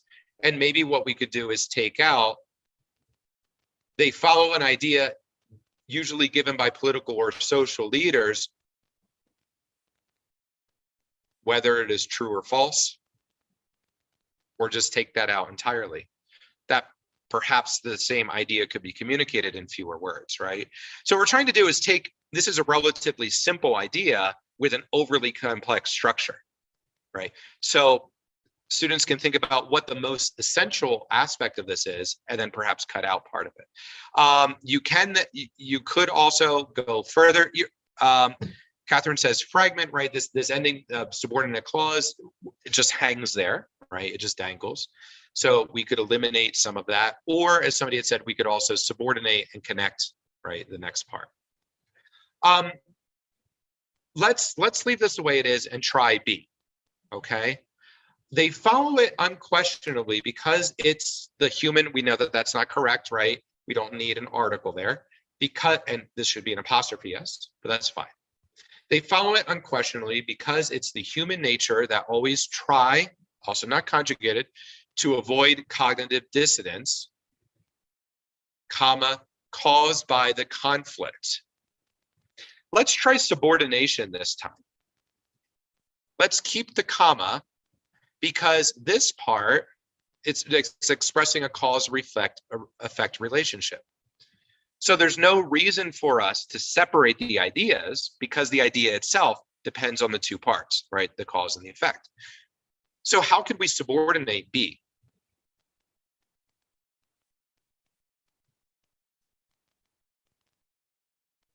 Could we add a subordinating word? Which is cause, says Fabian. Perfect.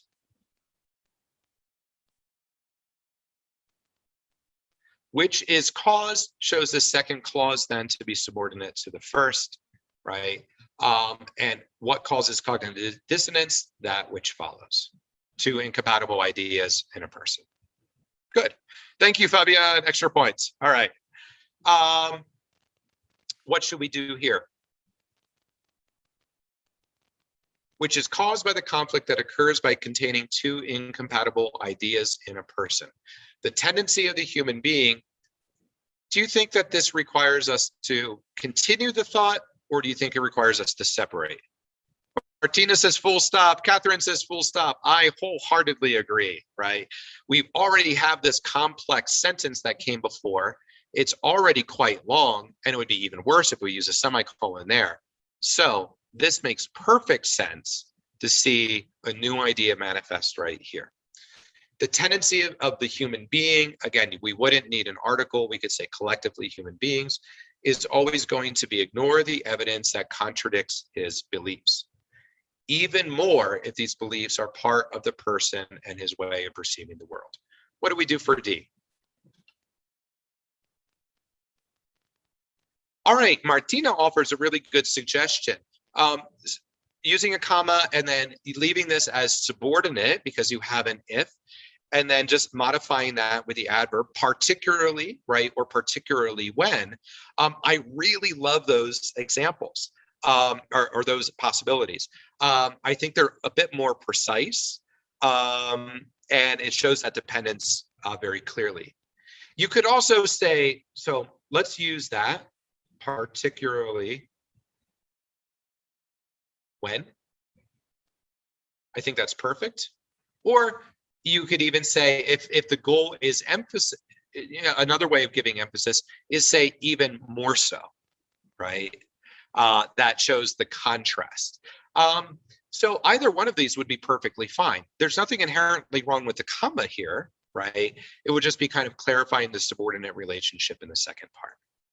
Now, whatever you're putting in your in the Google form for me is okay. Your answers can vary. Your justifications can be different, and that's fine. But what we're trying to do is make students conscious of the choices that they use, right?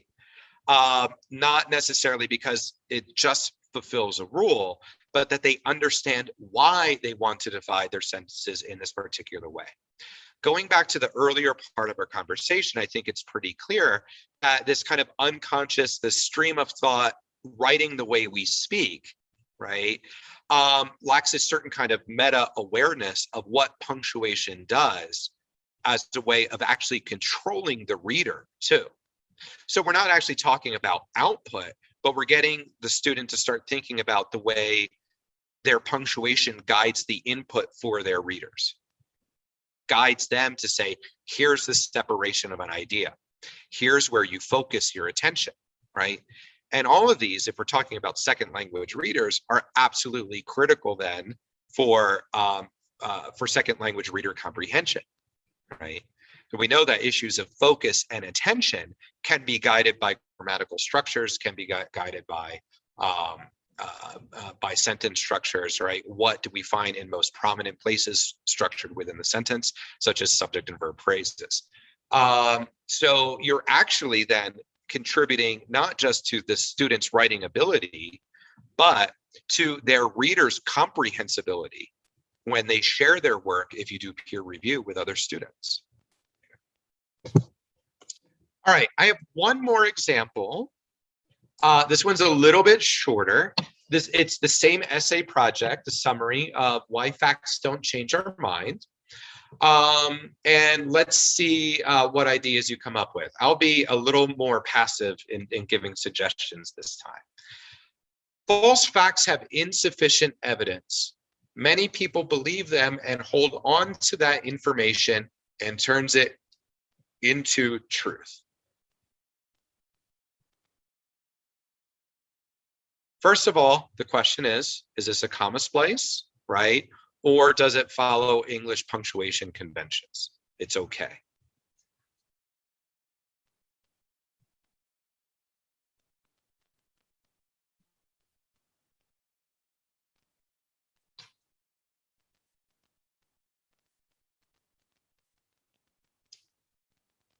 What would you all say?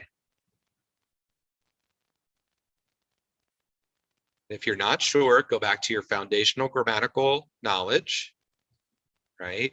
To say, let me identify the subject and verb of the sentence, of each clause, I should say. Subject and verb. Patricio says comma splice. It is. Fabian suggests coordination for this. Stefano says comma splice. And you are all right. Oh, I'm sorry. So false facts is the subject, have is the verb. Many people believe. Okay. So we have two independent subject and verb clauses, but they're joined with a comma, so that's not coordinated properly. All right. Fabian says coordinate. How can we coordinate these two?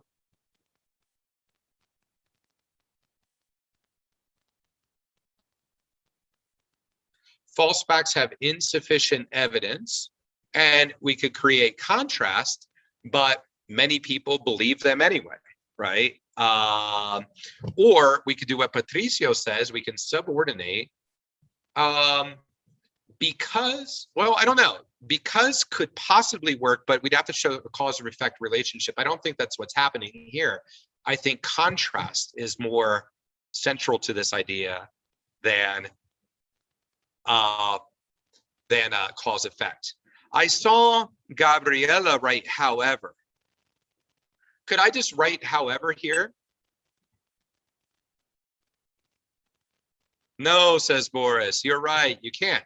You could do this though, semicolon, however, because then you're marking them as independent clauses, but you're using however to demonstrate the contrast, but it's not a coordinating conjunction. You can't use however like you can use but in English, but you can use it with a semicolon. One other option, I saw Angel, excellent suggestion, although where would you put it, Angel? In the first clause or the second clause?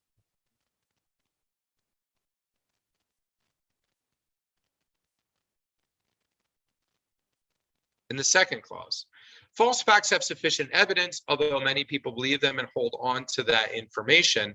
I see what you mean there, but I would actually, my recommendation, because grammatically this wouldn't quite work because everything that would come after it would then be dependent. You'd actually, we'd have to restructure this part. But the easier way to use although, which I think is a great word, is what Fabian just suggested. The easiest way to use although without restructuring any of the sentence is just put it in front of false facts. Although false facts don't have enough evidence, people believe them anyway. Okay. Now, I noticed that nobody suggested just using an end stop here. Why not? Oh, Martina did. False facts have insufficient evidence. However, many people believe them. You can absolutely do that. That's great. That's good, Martina. I think a lot of people were a little resistant to do that because if you don't have however there, it starts to feel choppy. And then you get really boring writing. False facts have insufficient evidence. Many people believe them and hold on to information and turns it into their truth. Okay, then we get this repetition of simple sentence structures, right, that actually don't do anything to help show the relationships. That's often what we see as an overcorrection when students have trouble with complex sentence structures like this. They overcorrect and then simplify, right? And that's actually not a bad first step because you can at least see that they're recognizing the end of ideas and they have to do that before they pass on to demonstrating the relationships that you are all trying to show. I realize that we only have about 6 more minutes, so we're going to kind of move through these last few, make sure that we wrap up on time, okay? According to Beck, humans evolved so survival is more important than the fact itself. How about B? Is that okay?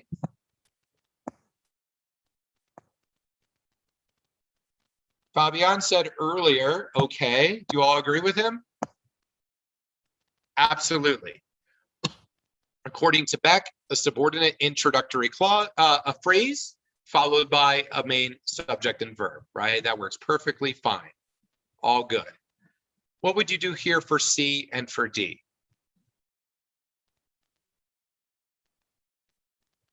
Edgar says put a period here.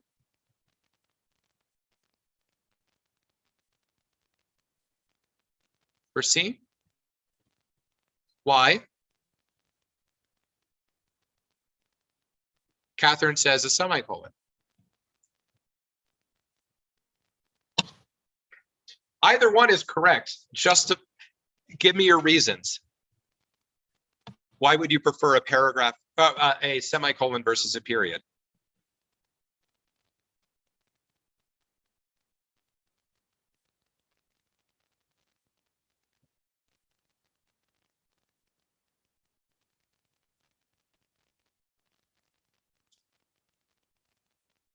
I got correct answers, but I need to know why.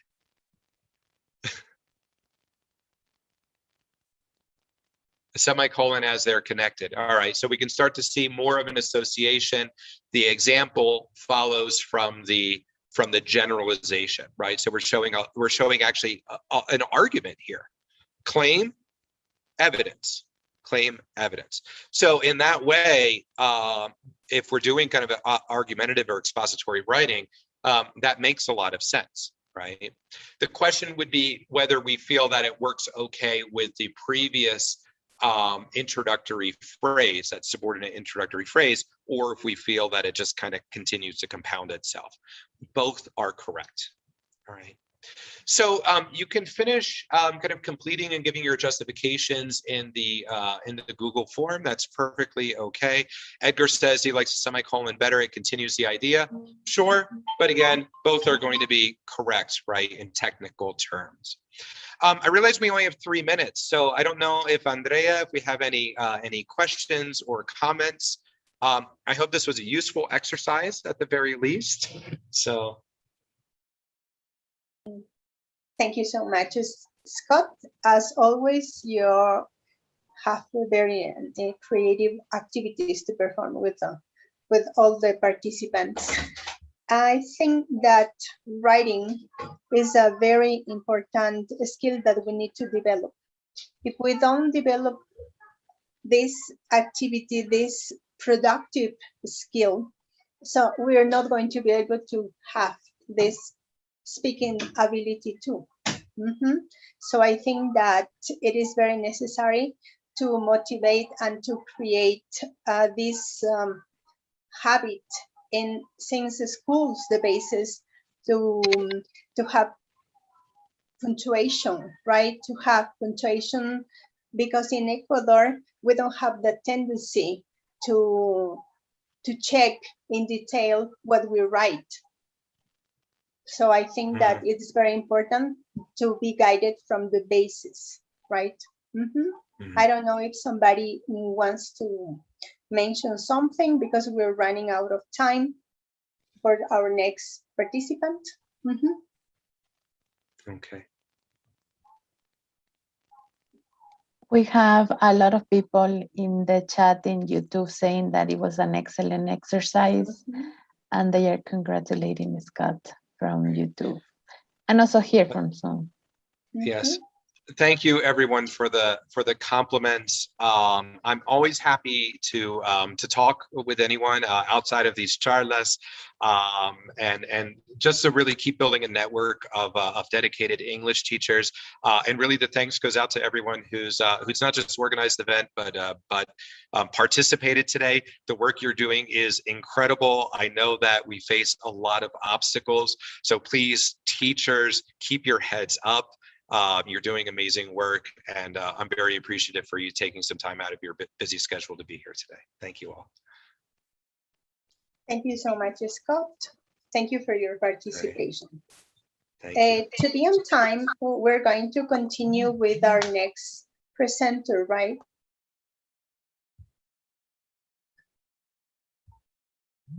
Let me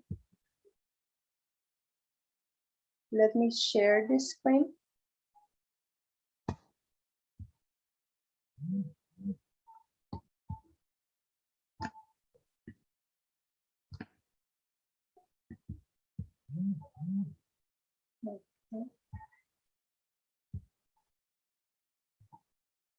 Okay. Our next participant in this Congress is Hazel Acosta. Hazel works at Universidad Nacional de Educación UNAM, and today she's going to present us the topic related to contextualizing teaching and research, the twinning approach to meaningful EFL learning experience. Hazel is an education university professor and a specialist in development research with more than 17 years of experience teaching at the university level. She holds an outstanding record in getting external funds for professional development programs. She is also knowledgeable and experienced in pedagogy and educational research approaches. She holds a PhD in development studies, a specialism, education and development research for Ateneo de Daboa University in Philippines. She is currently an associate professor at UNAM. Let's welcome Hazel, please. Hello, everyone. Can you hear me? Yes. Okay, thank you so much, Andrea, for that very generous introduction. Yeah, let me stop sharing. Yeah. Can I share my screen now? Yes, you can share. Okay, let me just prepare it.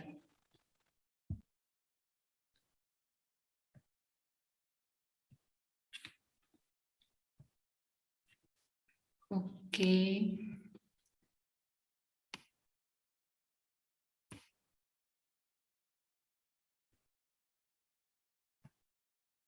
Yeah, can you see it now?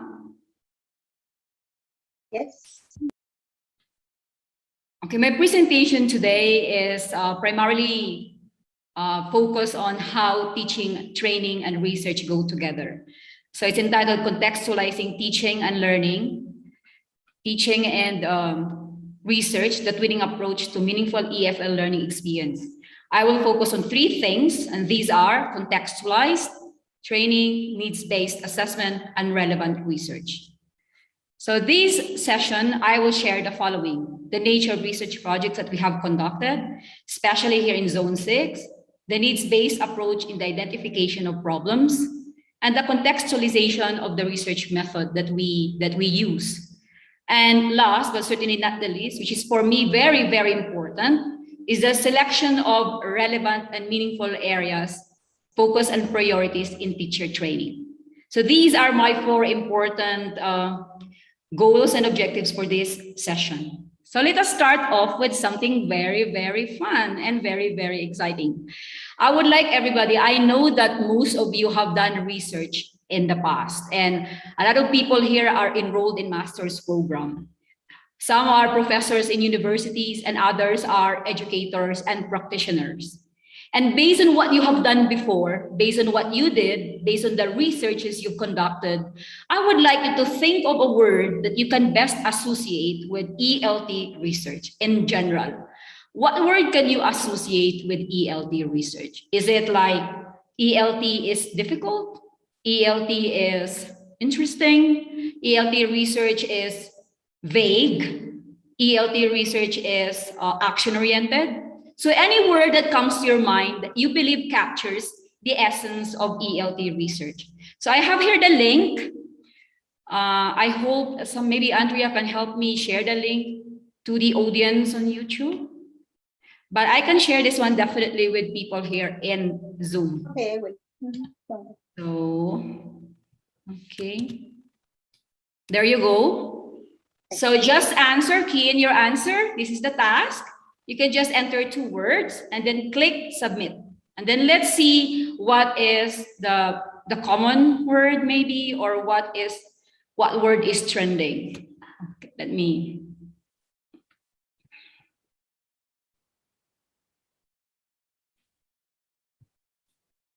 Hey, Sale, you are not in presentation mode, just in case. I don't know if that is how you're going to present. Okay, but can they see? Yeah, yes, we can see it, but just in case we are not in presentation mode. Okay, no problem.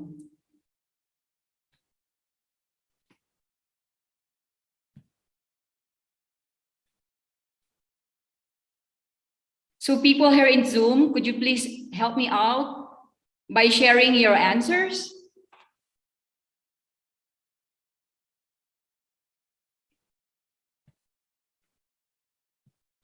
Okay, I think some people have already started encoding their answers. Can they see now? Evie, can you see my screen? Yes, we are looking at Menti right now. Yeah, that's it. So let's take a look at what people say about ELT research, especially in our context, the Ecuadorian context. Very interesting and I'm curious about these words. So some people say ELT research in this country is challenging, or in general, it's amazing. And it's about, okay, let me see. ELT is interesting, it's challenging, it's amazing, it's wonderful, it's demanding. Oh, right on. It is indeed demanding. It is innovative. ELT is English, of course. Learning, teaching. ELT is academic, fascinating, overwhelming. I agree, I concur. And then some people say, there are 2 words that pop up here which are common: motivating, motivation. But I think 2 words that are very big here are challenging, the words challenging and amazing. So thank you so much for sharing your answers.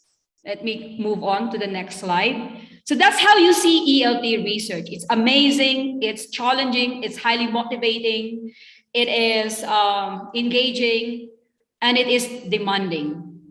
So let me share with you one research project that we did, and my request is that everyone here in Zoom especially, and even the audience on YouTube, can participate. So the first thing that I would like to share is the first question that I would like to raise is, what is ELT research in our context?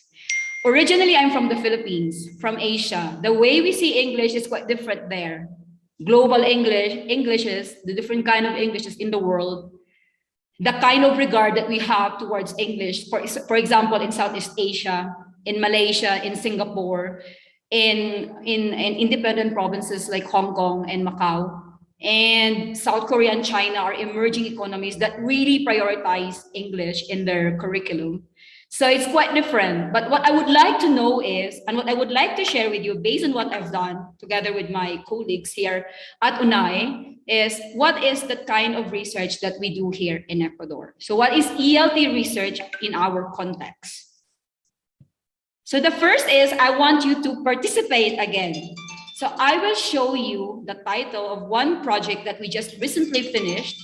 It is a 2.5-year project funded by the university, and it covered a lot of schools. This is the title of the project. So let me read it for you. Characterization of the factors that impede or facilitate the teaching of English as a foreign language in elementary and high schools in Zone 6, an exploratory study. So what is your task, colleagues? Please, based on this title, what do you think are the possible findings? Or what were the things that we learned from this project? What did we get? What are the results? Could you please share at least one result? Try to infer or predict, or based on the title, try to share with us what do you think is the major finding or result from this research project. Okay, you may start sharing your answers now in the chat space. I'll give you a minute for this. Thank you. Okay, Martina said, it is research related to language learning. Very good. Anybody else from the chat space, from the Zoom audience here? Because I really can see sometimes with in YouTube simultaneously. Let me see. Do you want me to read? No, yeah, if you want, that would be lovely. Yeah. But it's not. See, Catherine says probably we need a change in mind. I wonder what the change in mind is. The usage of Spanish to teach English. Oh, that is quite common. Thank you, Catherine. What else? Any other possible finding that you think we got? Lack of appropriate input. Awesome. Awesome answers. They are I would say they're very contextualized, and they're very appropriate and relevant. Possibilities to practice in everyday life, getting to know how some apps help students enhance their learning skills, and the internet. The title just gives you a snippet of what it is about, right? Because I haven't given you the data. So that's fine. So internet, according to Rosillo. Any other answer? Okay, I don't have much time now. So let me give you the background of this study. So this was the study we just recently finished. And this study was done in 3 provinces of Zone 6, namely Azuay, Cañar, and Morona, Santiago. So in this study, the first phase was we conducted actually a series of observations, a series of interviews with teachers in different public schools in the 3 provinces. And at the same time, we wanted to find out, for example, what are their training needs. So that was basically what the study was.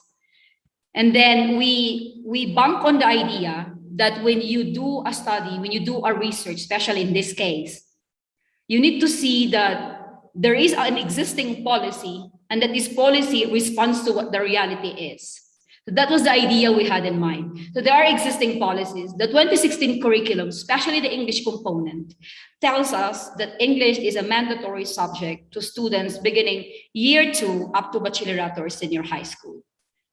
So that was the idea, that there is really this what I call a leapfrog policy, where English is really pushed and at the same time developed and promoted in schools, the teaching of English. So that was the policy in 2016.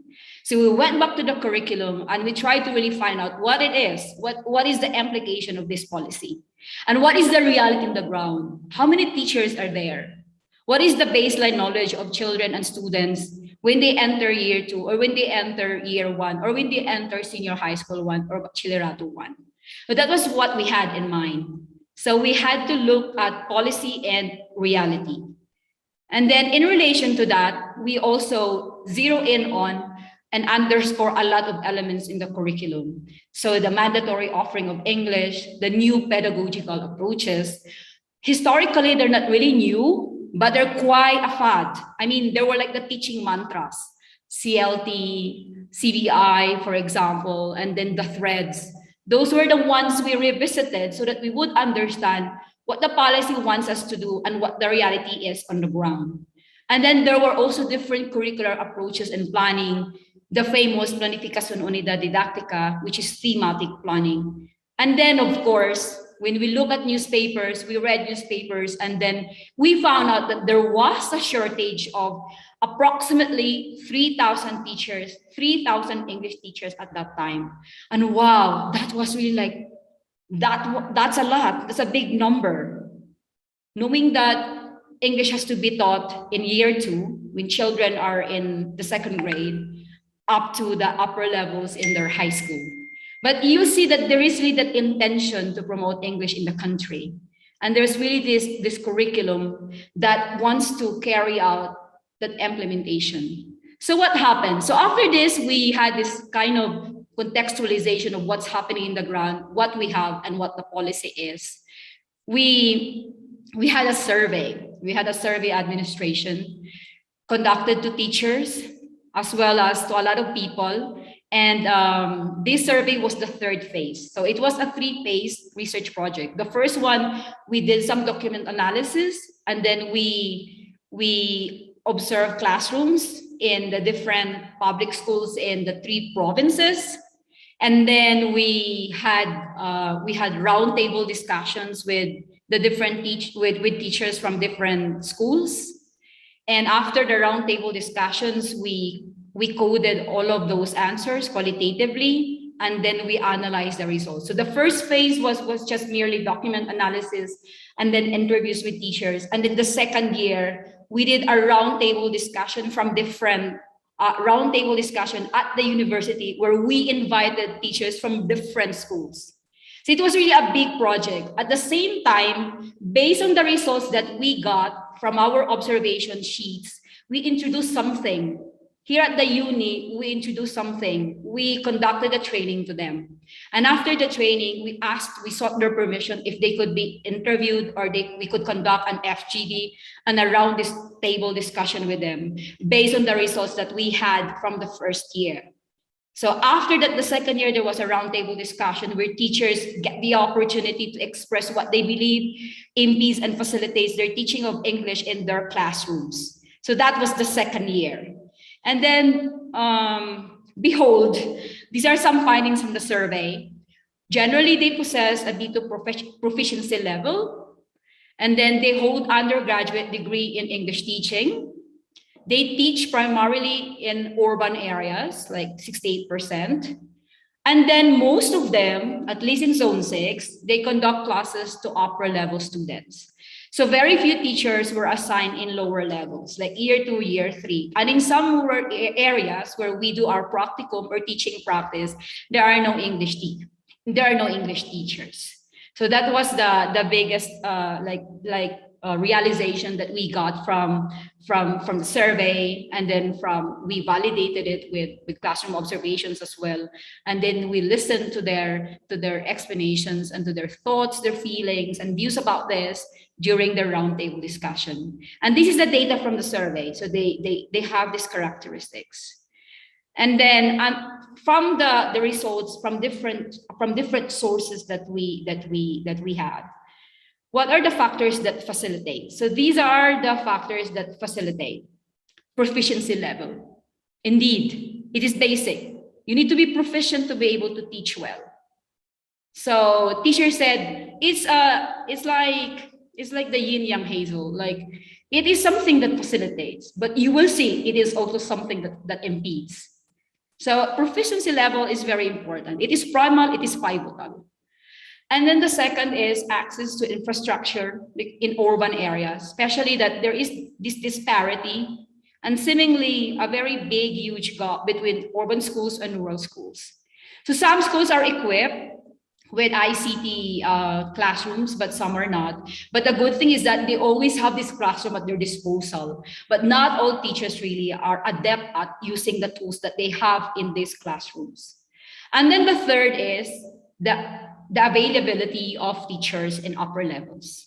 So some of our students in practicum, those upper level students were assigned in upper level so that they could share their knowledge of English with the students. So these were the factors that facilitate. And then what are the factors that impede? So these are the factors that impede the use of Spanish. So they said it really impeded us because we tend to translate more. I mean, there are issues now about what's the importance of translation. And if you look at translation in the context of translanguaging and the use of bridging in bilingual education, there are ways by which we can use Spanish. But what the teacher said is that most of the time they translate, or most of the time they use Spanish, especially when they explain grammar points.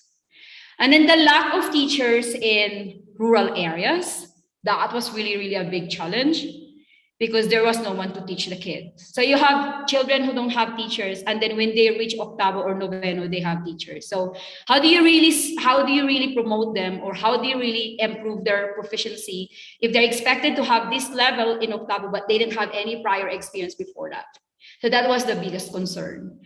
And then the lack of professional, no teachers in the lower levels, yeah. And then lack of professional development training. So there was lack of professional development training. There is. There were websites and linkages that were given by the ministry. There were some trainings sponsored by institutes and by publishing houses, but they want a different kind of training that really targets the needs the needs of their context, the needs of their classrooms, and the needs of their students. So what hit us was after this project, yeah, indeed, they need professional development training. So what can we do? So when this project was over after 2 years, and then it has a culminating phase until now, which actually ended last month. During this process that we had this project, one result that we really responded to or addressed is the lack of professional development training. There is. I'm not saying that there's none, there is. And a lot of institutions also extended help, like institutes, TEIs or teacher education institutions, publishing houses. But what came out from this project is that teachers want a more tailor-made training. So that's what they said. They want a more tailor-made training.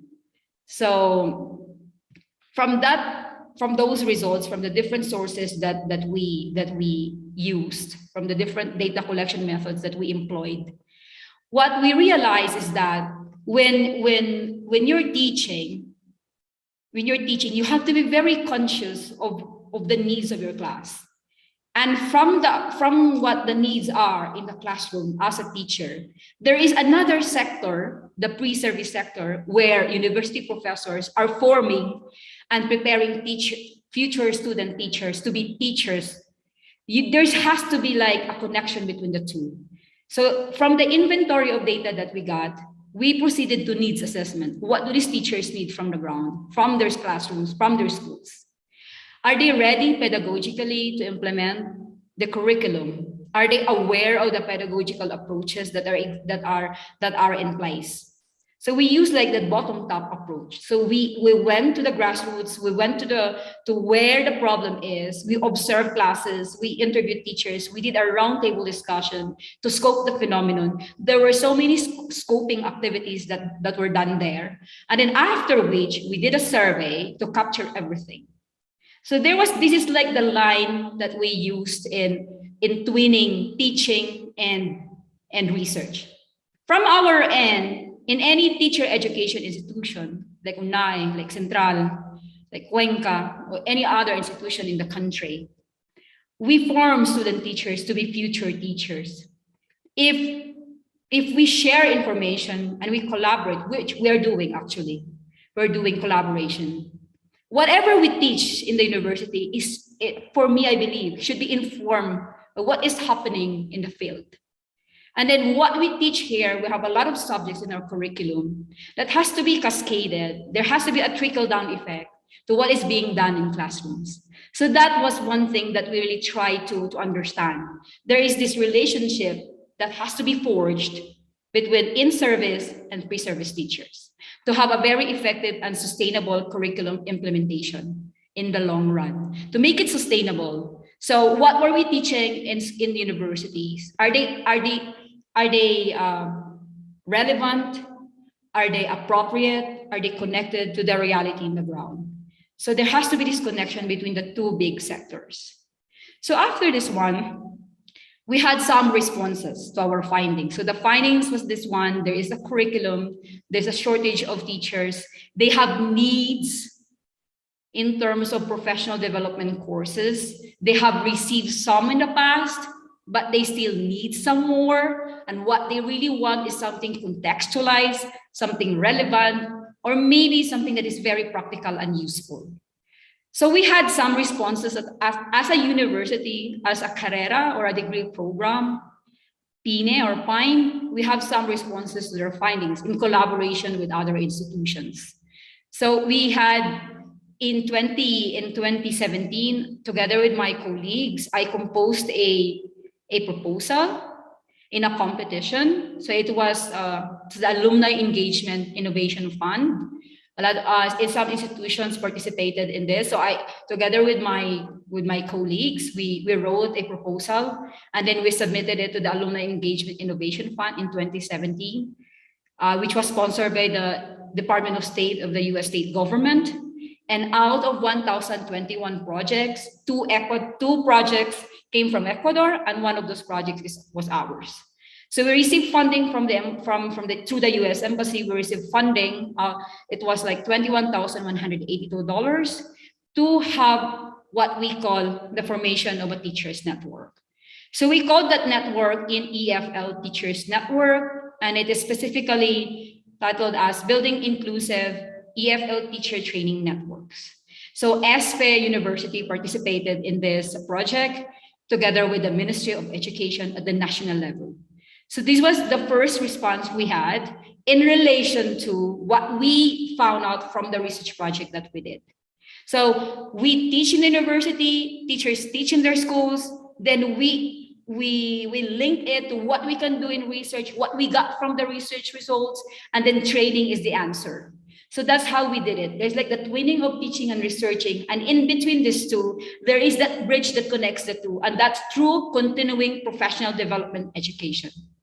So that's what we did. So through this network, I have a question to the audience. I hope you'll participate. The question is, why would a teachers network be a response to the findings of the study?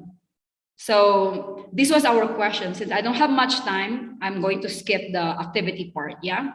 So why would a teachers network be a response to the study? That was what we had in mind.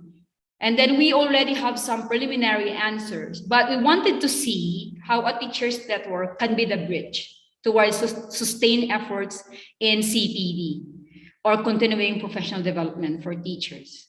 So what we did, this was a year-long project, It was funded by the Department of State. And we had like a three-phase project. So the first phase was we conducted a training at the university. It was equivalent to 40 hours.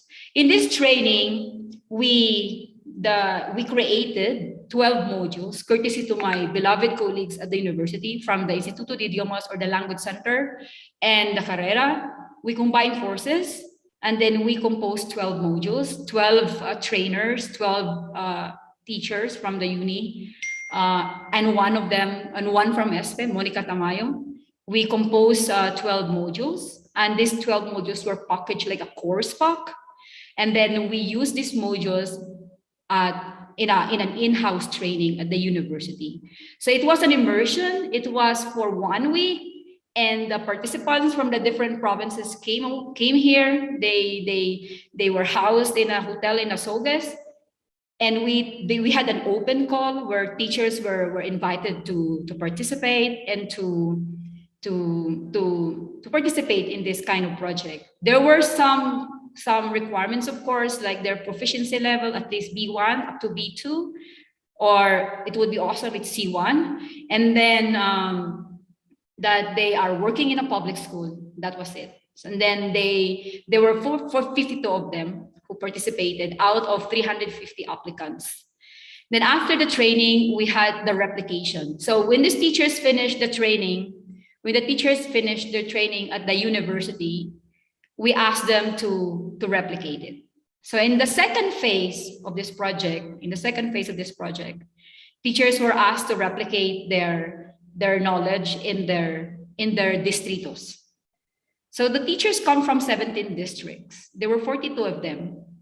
And then when they returned to their districts, which is composed of circuitos, when they went back to their districts, the teachers, 3 teachers form a training team they form a training team. In short, a training team of 3 teachers.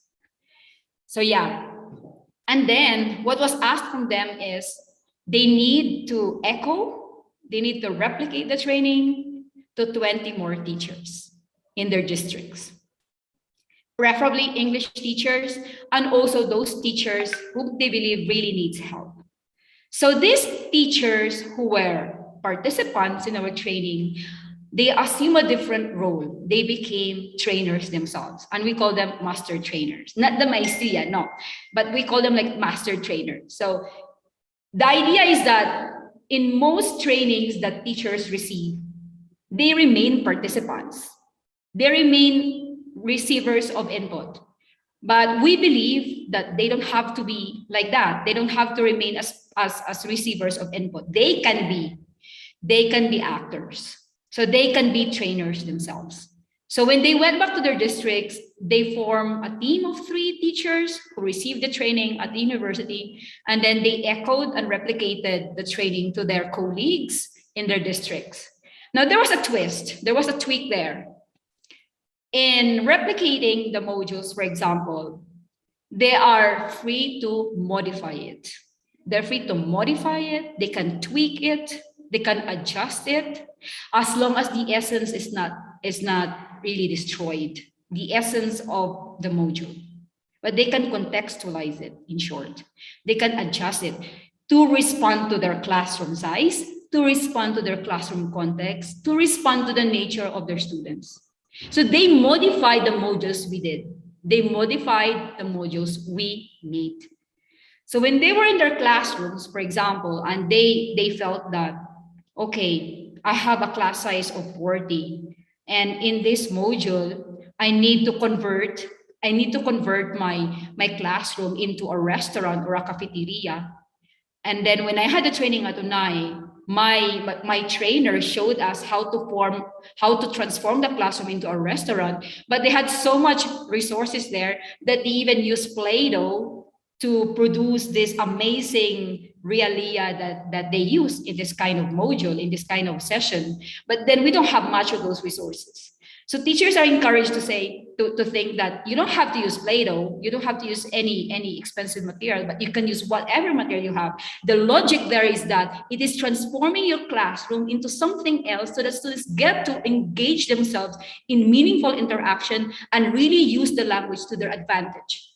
So that was what we wanted teachers to realize, that sometimes we have amazing trainers, they can do amazing stuff, but at the end of the day, will teachers really implement those things in their classrooms? Sometimes they can't sometimes see that the logic is there, but sometimes they can't really implement it because maybe they believe they don't have resources, or maybe it's too complex. But when we empower teachers that they can tweak it, that they can adjust it, as long as the essence is there, and as long as they believe that it is really very useful to their classroom, that is brilliant. So that's what we did with our teachers. We told them, hey, you can, beloved Prophet, you can change it. You can modify the material as long as you are able to transform your classroom into something else. And you use realia objects. So that's what we did, and it really worked. So they had their own training for a month because they were busy and there were a lot of concerns, a lot of things, but the ministry was super supportive to us, and that the teachers are allowed to do their training in their free time, and everybody participated. So a lot of teachers participated. We were able to echo the training to 364 teachers in the entire Zone 6. So they had a lot of planning here. For example, for replication, they did classroom implementation, and then they assess, they monitor their classroom implementation as well. So after the replication in the second phase, in the different districts in Zone 6, the third phase was the implementation of those practices that they learned from the modules, from their trainers at UNAI, and from their colleagues during the replication phase to their classrooms. So now that's I think the litmus test, right? That's the end of things. How do teachers really make use of what they learn from a CPD course, from a continuing professional development course? As I've said, this is based on my experience. I have been involved with the training of English teachers on the Galapagos Islands since 2018. And the real challenge is always this, that how do teachers really implement, how do they really echo, and how do they really put to use what they have learned from these amazing courses in their classrooms? So that's what we always have in mind. Because the thing is, the end user, the student, is what we call the center of everything. If you receive a training input and then you are able to use it in many ways, more than one, in your own classroom, and it works, it has magic, and students learn better than before, then that's the best test. And then we can really say that you have really achieved your goal, or that you have really made a difference. So that was what we had in mind. Of course, it's not always 100% successful. Humans as we are, we're super complex, and not everything goes as we plan it. But indeed, if it's based on the needs from the ground, then you really thought about it, and then you find ways how you can respond to it. We realize that it may really work, or it might work, or it may not work. So that was what we did in this. So this was the response to that research that we did. We right away encourage the in-service teachers to tell us, because they are the best people who know the context. For me, this is my personal opinion, not me from the university. Sometimes I don't really know the context 100%. I may know about it, but I cannot claim that I know everything. So the in-service teachers, they really know their context to the fullest extent. So after this, the key is that when you do twinning with research and teaching, there must be a way by which you can disseminate it. Knowledge is meant to be shared. I think in this world where everything is interconnected, where we have access to a lot of platforms, and where people can just click anything there and they get the information from social networks, I think we have come to the conclusion, a classic one, that knowledge is meant to be shared. But how do we share it? Do we publish? Do we attend conferences like this?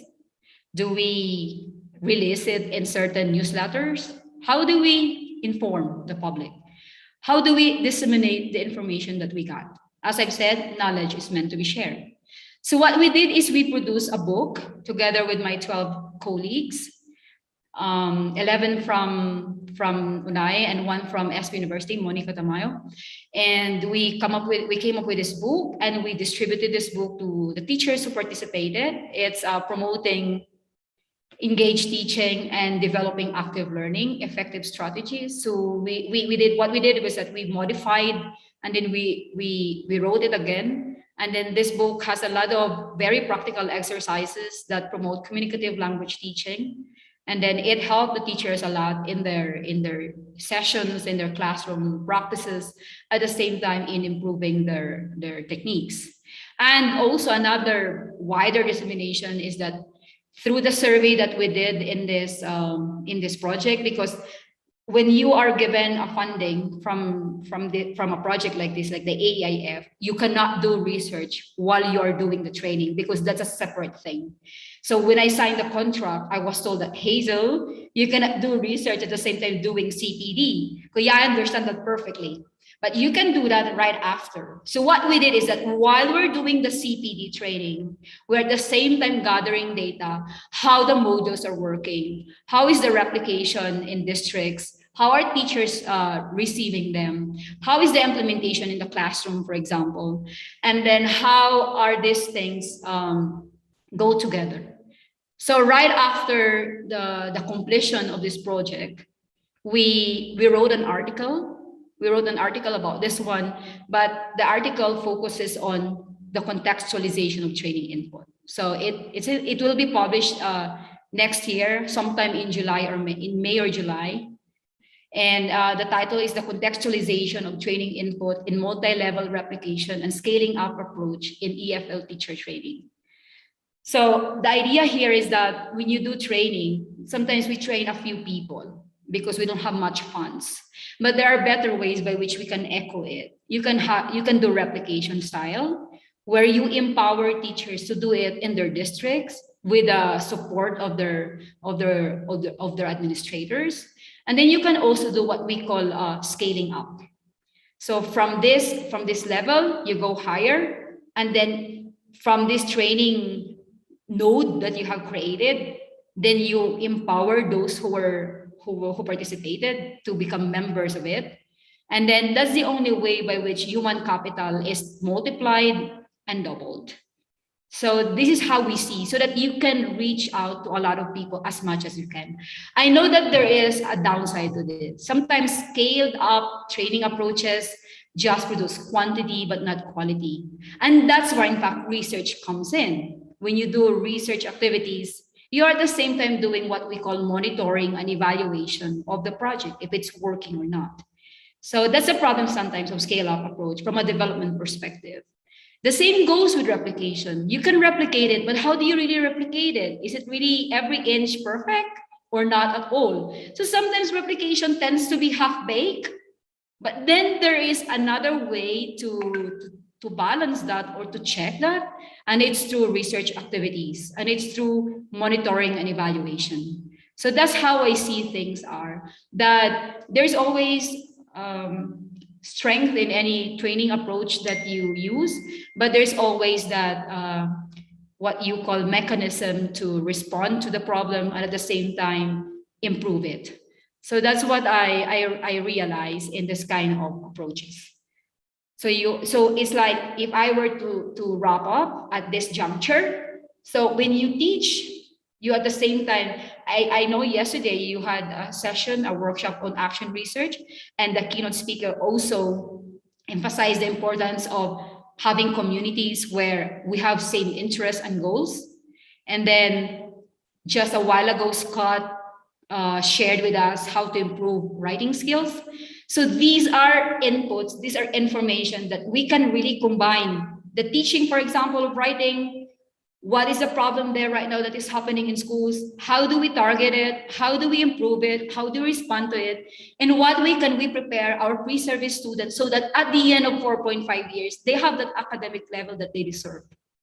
So it's like this, we have to be actively transiting between these two major activities, teaching, researching, and in between for in-service teachers and for teachers like us in the university, we can do a lot of professional development training. So in a nutshell, from that project that we had, the research project that we had, and then we responded to it through a training, the project really had a collective impact. So you're hitting two sectors here, in-service and pre-service. Based on my experience in Asia and in Europe, one thing that really made a mark on my mind is that when these two sectors really combine, children really benefit. Students really benefit from this very good exercise and practices that the pre-service sector has, and then the in-service teachers receive it, and then they inform the pre-service sector that this is what we need from the ground. So this is a collective impact. And I believe that here there is so much potential. We have started with this, and we can continue doing this. As long as we have that collective impact between the two sectors, generated by the two sectors, then we really have a very, very, very clear outlook in the long run. And then we also had partner organizations, and partner organizations is the thing now in the world. We have to form what we call in Spanish redes or networks. So when we had projects, we had partner organizations like the Ministry of Education, ESPE, and then we have the Learn project now, which is composed of 8 universities. And we are trying our best to really have this connection between in-service and pre-service, because we believe that this is the only way for us to really get a hand of what is happening on the ground, and then helping children learn better because of informed practices. And then, of course, the benefits are the teachers and the end users, the students. So this sums up, in a way, the collective impact of the twinning of research, teaching, and in between, you have the professional development courses that you have. So you can, like, the pre-service sector can offer it. Similarly, the in-service sectors can at the same time offer professional development courses, and that happens around the world. And then, so my next question is, what is the way forward after the formation of the teachers network? What is the way forward? We have a network, because we have a network in Zone 6. So every time I have the chance, I shared with them my materials, and then whatever I get from different sources, I likewise share it with them. But what is after that network? So I believe that there has to be what we call strengthening of research, training, and teaching in universities, specifically in teacher education institutions. And then we really have to collaborate, and we really have to establish that bridge that links us to in-service teachers, to in-service sector, because they're amazing too. And they know a lot about what's happening in their classes. They know a lot about their context.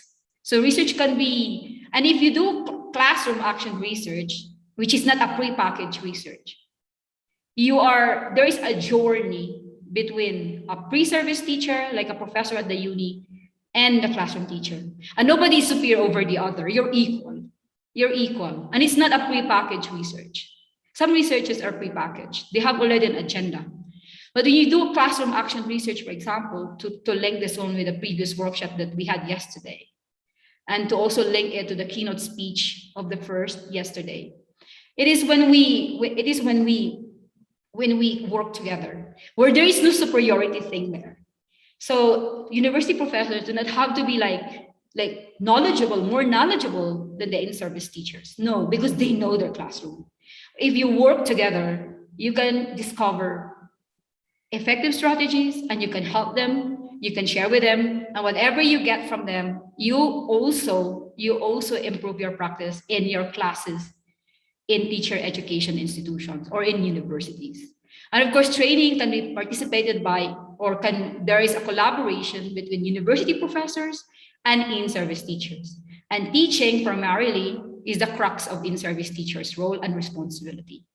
So this is what I would like to emphasize, that there's always this twinning between research and teaching, and in the middle is what we call training. So what are the key insights that I can share with you? So these are the key insights that I can share. Sometimes we need to deviate from the template-based approach in conducting training courses. When I say template-based, it's like standard. We have a lot of courses that have a standard recipe, like step 1, step 2, step 3. They're amazing. They're very practical. They're very useful. And then they really fix something they believe has to be fixed. So for example, in reading, you have a problem like this one. There's a proper way to do it, but they're template-based. What if what teachers need in the ground is different? So we need to be open. We need to open our minds that sometimes template-based training does not work well, does not always work. Maybe they work, but to a certain extent, at some point, they may not work really. Or they work, but there are other gray areas that we have to respond to. So that's the time that we have to contextualize training materials to make it more appropriate to the needs of teachers. In the university, for example, every year our students take international tests. And based on the international tests that they have taken, we have found out that, and this is, of course, a given fact, and this is a common reality, not just here, but in other countries where English is taught as a foreign language, that students really have problems with writing. So Scott's workshop was super duper relevant, and students have problems with listening. Now, there are a lot of template-based courses about these two types of skills. But have we looked into what makes writing really difficult for the chicos? Have we really looked into why listening can be so challenging to children? In that case, standards sometimes just fade. In that case, we need to see how children are when they listen, and how students really struggle when they're asked to submit a trabajo de titulación like thesis or integrated project, and they're expected to write with an academic level. So do you think that a standard type of training for teachers who teach this one, who will echo this one to the students or the end users, would really be that effective? So that was one thing that we have realized from these activities. And then third is we need to really aim for like what we call a multi-level replication and scaling up in teacher training. A lot of teachers, whenever I travel and whenever I am invited to conduct training, they always say, oh, Hazel, we would like to have a training on this, on that. And I always say, oh, that's amazing. That's really interesting. And I would like to look into that. But then the problem really is funding, right? I think everybody agrees with me that it entails funding. But the good news is that there are so many funding agencies. What we need really is time to sit and at the same time compose a proposal, submit it, and fingers crossed it gets approved. But there are opportunities. There are a lot of possibilities where pre-service teachers like us and in-service teachers like our teachers in schools can really collaborate and pen or compose a proposal for funding. There are so many funding agencies. Just recently, we got funding for another project. So there are a lot of funding agencies that can help us as long as our goals are clear, our intention is very pure, and then our efforts are motivating enough. And then we have the audacity and that resilience that we can do it. And it has to be always well-informed, contextualized, and needs-based. So I would go for a multi-level replication and scaling up in teacher training. I think sometimes I always I always ask myself, would teachers really need a master's program? Would university professors, of course, we're expected to be PhDs. I know that's a given fact. But with teachers who are teaching in schools, they are going into master's program, which is brilliant. And at the end of the day, I ask, is the master's program the answer really to what they need professionally to develop better in their classrooms? The answer is not always the master's program, because the master's program has a different purpose. It has a different goal. It is a track. It is an academic track that is quite different from sometimes what you need in classes. And the answer to that is sometimes what they need is a continuing or a continuous professional development course, which doesn't have to be given only once in a blue moon, but at the same time, something that is consistent, something that is progressive, and a training that has follow-ups. So we teach them, but we leave them to fish for themselves. But what if we teach them, we share with them our thoughts, we train them, but we provide pedagogical support? So what if we do that? What if we provide them pedagogical support through our training practice, to our practicum, to our practica pre-professional? What if we give them input through that, which is really like consistent, sustainable, and everlasting? So I'd say that is perfect. That is better. Of course, there's no formula to these things that really like one size fits all. But what I would really suggest, or really like a stalwart, is that we go for multi-level replication and scaling up in teacher training, as long as quality is maintained. And then I believe that there has to be collaboration among stakeholders, the universities, the Ministry of Education. They have always supported us in our efforts. At the same time, the two sectors, the pre-service sector and the in-service sectors. And then most importantly for me and for my colleagues, it is to build the synergy. It is really to build the synergy between in-service and pre-service sectors. So if we can come up with teaching modules, if we can come up with manuals, with teaching manuals through our networks, and then these manuals tell teachers or inform or share the latest trends. Of course, we can get that from social networks. I agree. There's just so much Facebook Live right now about teaching, about training, about techniques and tips. But if we can have a training based on research, if we can have a training course based on the needs of the teachers, and we guide them and we provide pedagogical support, I think we are hitting a lot of birds with just one stone.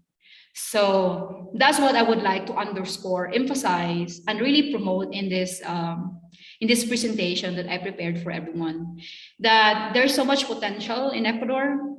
I mean, the twinning approach of research and teaching can be one of the many solutions, so that English is really promoted, at the same time further developed, and we find ways by which we can get better in teaching the language. We are learning a lot of our, no, not a lot, but students who are learning English as a foreign language, that is a new code for them. And when you're learning a new code, it can be so overwhelming. It can even upset you. But if you have the right input, the right support, and we have teachers who are dedicated and motivated to have this bridge, the end users who are the students will definitely benefit from it. But I'm not saying that this is like Cloud9 and everything is beautiful. Everything is a bed of roses. It's not like that. We had our ups and downs along the way. But at the end of the entire process, we realized that there's just so much things to do, but there's so much potential as well. So yeah, this ends my presentation. And my gratitude goes to Universidad Central, to Evelyn and to Andrea for inviting me to share my presentation with everyone. So if there are questions, I am here to answer. If you have suggestions, I'm also here to listen to your comments and suggestions. Thank you very much indeed. Thank you, dear Hazel. Your presentation was really interesting and really motivating for continuing researching, right? Yes. I don't know if my colleagues from the Institute have a question, but I do have a couple. Let me ask you something, right? How do you see the future? How do you see the future in terms of EFL writing? How do you see the future? EFL writing. How do you see the future of EFL writing in the future in Ecuador? Wow, that's very specific. Thank you, Andrea. So writing. Well, I believe that there's no native in academic writing, if I get your question correctly. There's no native in academic writing. You may be a native speaker, but you still have to learn structures. You still have to expand your vocabulary. So there's so much to do. Look, in our case, in our carrera, the one skill that it's so difficult for our chicos to develop is writing skills. It's really writing skills, because a lot of the structures are abstract. A lot of structures are abstract. And that's where a lot of input has to be given, but very, very contextualized input as well. Which means that in terms of training, we need to have a lot of training on writing, but we have to also know for what it is. I mean, what is the purpose and who are the recipients?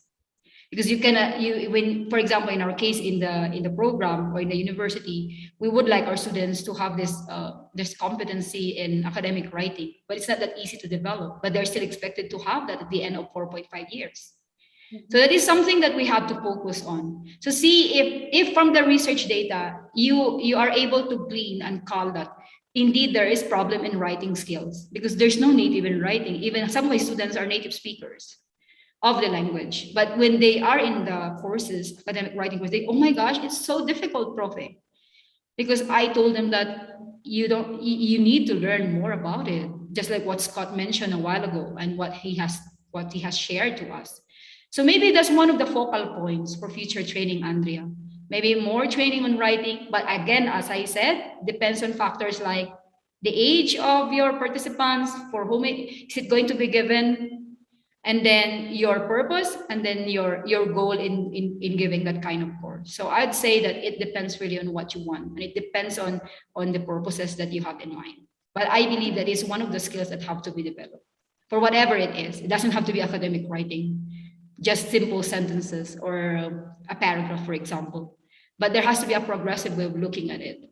So the kind of learners that you have, and then the purposes by which you are learning or giving a training in writing. So I hope that answers your question. Yes, Hazel, thank you so much. I have lots of comments, very, very positive related to your speech. And then I would like to say some of them, but we're running out of time. And I'm going to choose one from my colleagues from the university. What could be an example of building a valuable synergic between in-service and pre-service for the Latin American context? Well, I'm looking at it in the chat space. What could be an example of building a valuable synergy between in-service and pre-service for the Latin American context? That's very, very interesting question, Martina. Thank you for that. One synergy or one approach that we can use is through networks. I see networks as very powerful. Now in this age of globalization, I see networks as a powerful way or approach in building the two sectors. And in Latin America, where Brazil is the only country that speaks Portuguese, you have so much in common. This is a predominantly Spanish-speaking continent. And like where I came from in Asia, we have so many languages. The Indians have a different, the Chinese, Southeast Asian countries, just so much diversity. But here it's predominantly Spanish-speaking countries in Latin America. Therefore, you have something in common. So if you can, and as way, English is primarily taught as a foreign language here. A lot of things have been released about who ranks first, second, third, fourth, fifth, where there are some research implications in relation to those results. But there's so much opportunity and potential to build a synergy or a network whereby teacher education institutions from different countries can collaborate, can reconnect, and then can talk about common grounds by which they can have strategic plans to see what can we do if we have the same problems, we have common resources, we have the same resources, common problems, and common challenges along the way. So maybe networks can be, Martina, maybe networks can be the answer to that. I know it's difficult to sustain. Look at TESOL International. It's a very gigantic, humongous, colossal network that dominates the world of English. So see, and there's TESOL Mexico and TESOL in other countries. That's how they build this kind of synergy, that they can just touch different lives from across the world without even problems of connectivity. So in Ecuador, at the national level, we're starting that already with a Learn project.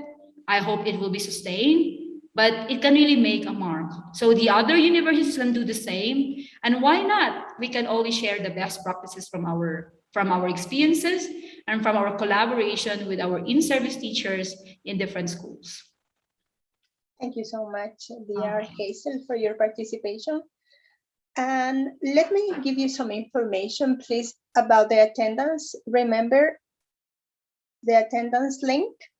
We're going to have a 10-minute break to make everything ready for the next participant. And we're having a great response from our YouTube viewers, right? Everybody's really having very nice comments about our second day and the Congress, and that makes us really, really happy. Please don't forget to complete the activities related to the workshop activity Scott just told us to do. And we will see you in about 5 minutes, please. Thank you. Thank you, Hazel.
Okay, everybody.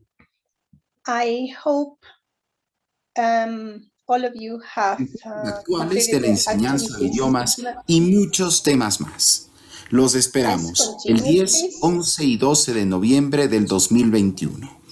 Este evento lo organiza el Instituto Académico de Idiomas con el respaldo de Revista Científica Cronos y está avalado por la Dirección de Desarrollo Académico de la Universidad Central del Ecuador. Los esperamos. Bienvenidos todos. Welcome. Ali Shamushka.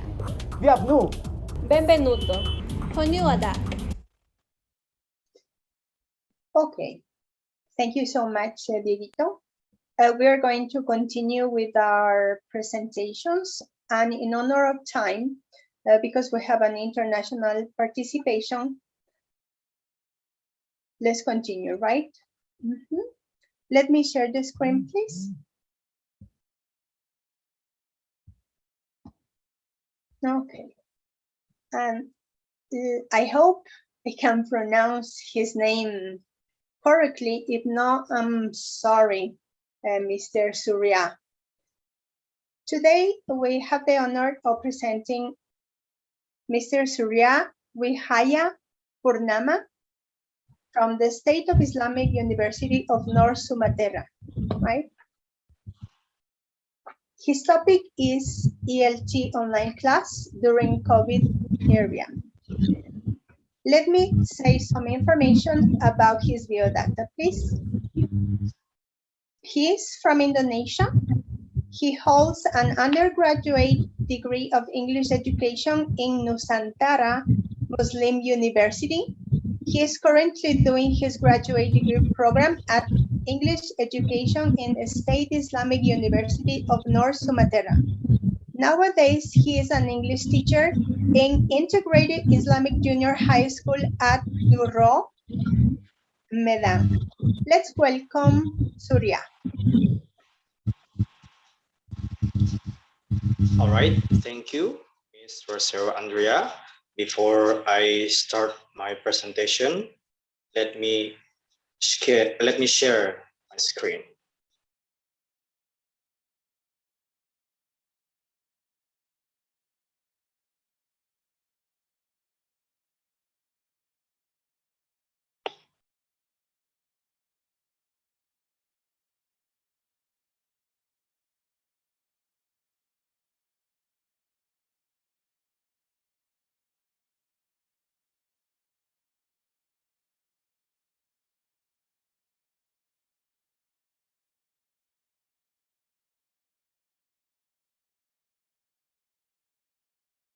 Right.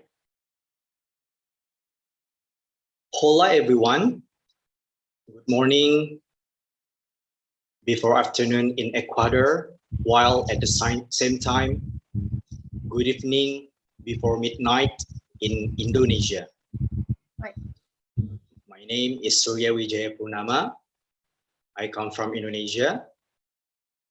And then now I'm doing my magister in State Islamic University of North Sumatra. This is my first time to deliver my research in the Global Congress. Because this is Global Congress, I wear batik as national wear of Indonesia. If you have money, if you have a time after this pandemic, don't forget to visit my country and purchase this wear as a souvenir. Standing above the wall, I would like to deliver my ongoing research under the title ELT, English Language Teaching Online Class during COVID-19 era. So here, there are some of I want to deliver to you related with my ongoing research. The first is introduction, and then literature review. The third is research method, and then my ongoing findings, and the last is the ongoing conclusion.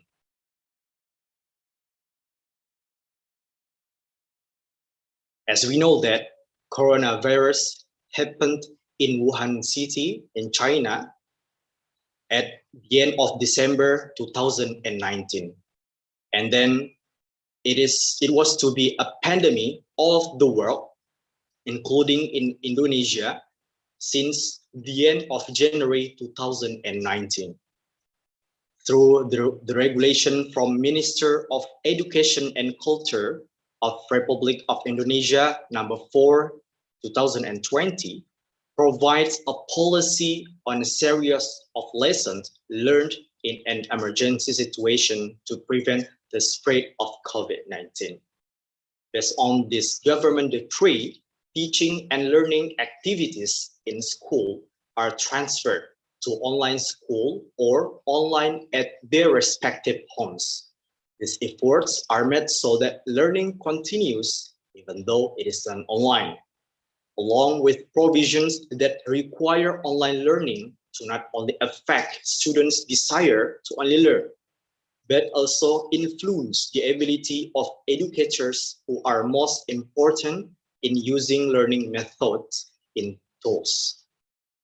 To solve this problem, teachers need to apply online learning by using several applications in the internet and in the smartphone. The existence of the times, there are also advances in science and technology in the world of education and in our fields. Teachers must be able to master HOTS, higher order thinking skill learning method in the curriculum of the current curriculum in Indonesia, curriculum 2013. Assessment of learning outcomes is expected to help students increase their critical thinkings, because if students are able to think at higher levels, it will also encourage to think broadly and deeply on the material being studied. Learning from home does not become a problem because learning activities can be carried out without being bound by time and space, especially with the current situation, which is supported by advances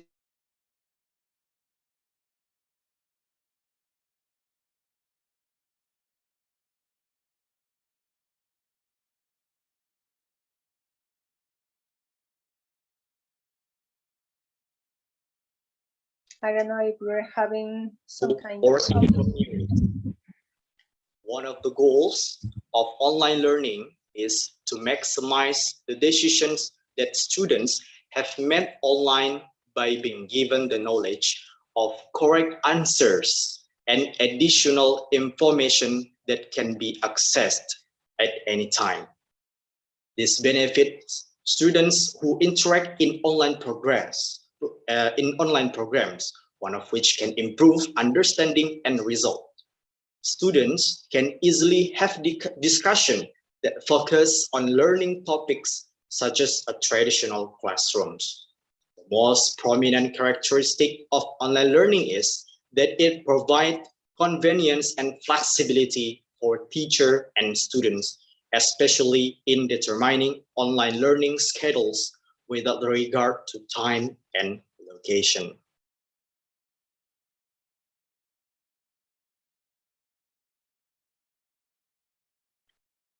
According to the Bach and Redland, online learning is an open and distributed learning system using pedagogical tools or educational aids, which is made possible through the internet and network-based technology to facilitate the formation of learning processes and knowledge through meaningful action and interaction. According to Purba, online learning is a form of information technology that is applied in the field of education in the form of virtual schools. In online learning technology, all teaching and learning processes that are usually carried out in the classroom and carried out live but virtual. It means that at the same time, a teacher teaches in front of a computer in one place, while students take lessons from other computers or another smartphone in different places. Online learning media can be interpreted as media equipped with controls that can be operated by the user, so that the user can control and access what the user needs. For example, downloading sources for tenses material in English. The advantage of using online learning media is learning is independent and high interactivity. It is able to increase memory levels, provide more learning experiences with text, audio, video, and animation, all of which are used to convey information, and also provide convenience in conveying, updating content, download, and students can also send emails to other students, to his teachers, send comments and discussion forums, use chat rooms to video conference links to communicate directly. So it can be seen that the basic concept of online learning is to provide new classes that are equivalent to conventional classes in existing schools. Therefore, the construction of virtual institution should provide results that are more or less the same as the ideals of establishing conventional educational institution. In other words, online learning is a form of conventional learning that is poured in a digital format through internet technology.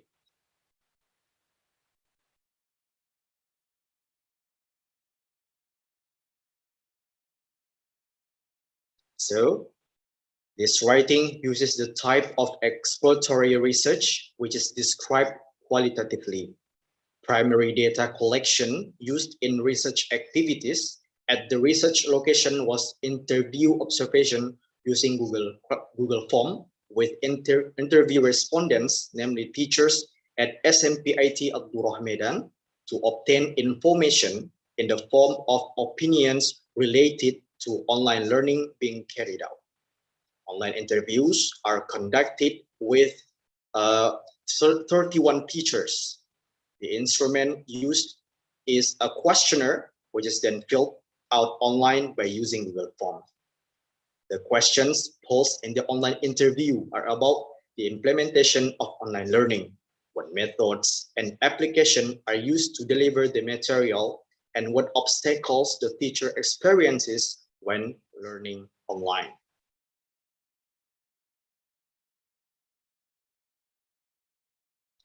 Yeah, so this is here, there are two pictures. Based on this, actually this is still ongoing findings. For the first picture, related with online application that are used for online learning at SMPIT Abdurrahman Medan. Based on the Minister of Education and Culture number 3 of 2020 in Indonesia, regarding steps to prevent the spread of coronavirus, education in Indonesia is shifted to online or online learning to stay safe at home.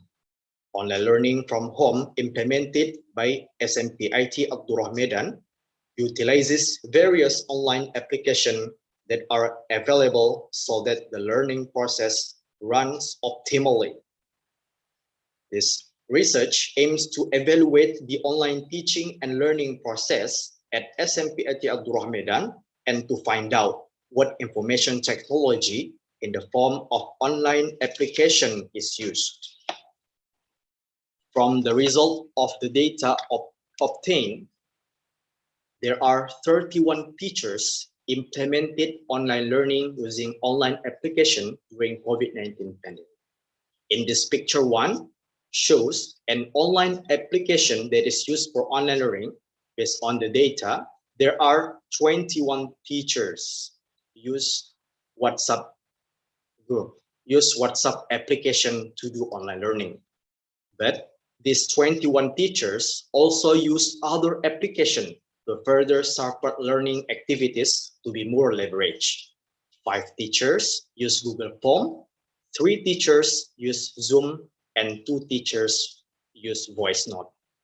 This is because WhatsApp is owned by both teachers and students on their respective mobile phones, making it easier for teachers to convey materials and assignments to students by sending them to WhatsApp group. Based on picture 1 shows that in addition to use WhatsApp application, there are 5 teachers use Google Form. It is used for evaluation process of students after receiving material online by their respective subject teachers by sending a questionnaire containing assignments. Then students are instructed to complete the task. Google Form has the advantage of being used as a medium for online learning, including having a various type of tests that can be used, such as multiple choice, checklist, or long answer tests. This application has also an attractive appearance with many templates so that it can be more colorful, and also has facilities for users to add images or photos. In the teaching and learning process, using this application, students can send response or answer quickly and wherever they are. In this picture 1 also shows data that there are 2 teachers at SMP IT Agura Medan use voice note in online learning. It is used in tahfiz subject so that teacher can apply a talaki method to listen students memorizing of Quran. Then in the second picture, there are some problems faced during online learning. From this data, it can be seen that the problem that many face is the less stable signal during online learning. Most of the teacher, there are 62% stated that students could not take online learning or collect assignments that had been given on time due to unstable signals. Sometimes there was no signal at all. Not only that, while doing work from home by implementing online learning, it also requires an adequate data package. There are 24% of teachers complain about it. In fact, especially students, they often run out of internet data packages due to economic factors during the current pandemic. All applications used for online learning cost a lot of internet quota, especially for the use of Zoom in the form of video conference. And there are 5% of teachers complain about students' attendance in online learning due to some of the problems mentioned. This makes it difficult for both teachers and students to deliver and receive learning materials. The application of online learning methods was carried out suddenly along with the coronavirus. It caused both students and teachers not to be used and to fully prepare themselves to carry out online learning activities. There are 9% of teachers stated that students and teachers themselves were not used to doing online learning, especially for using Zoom.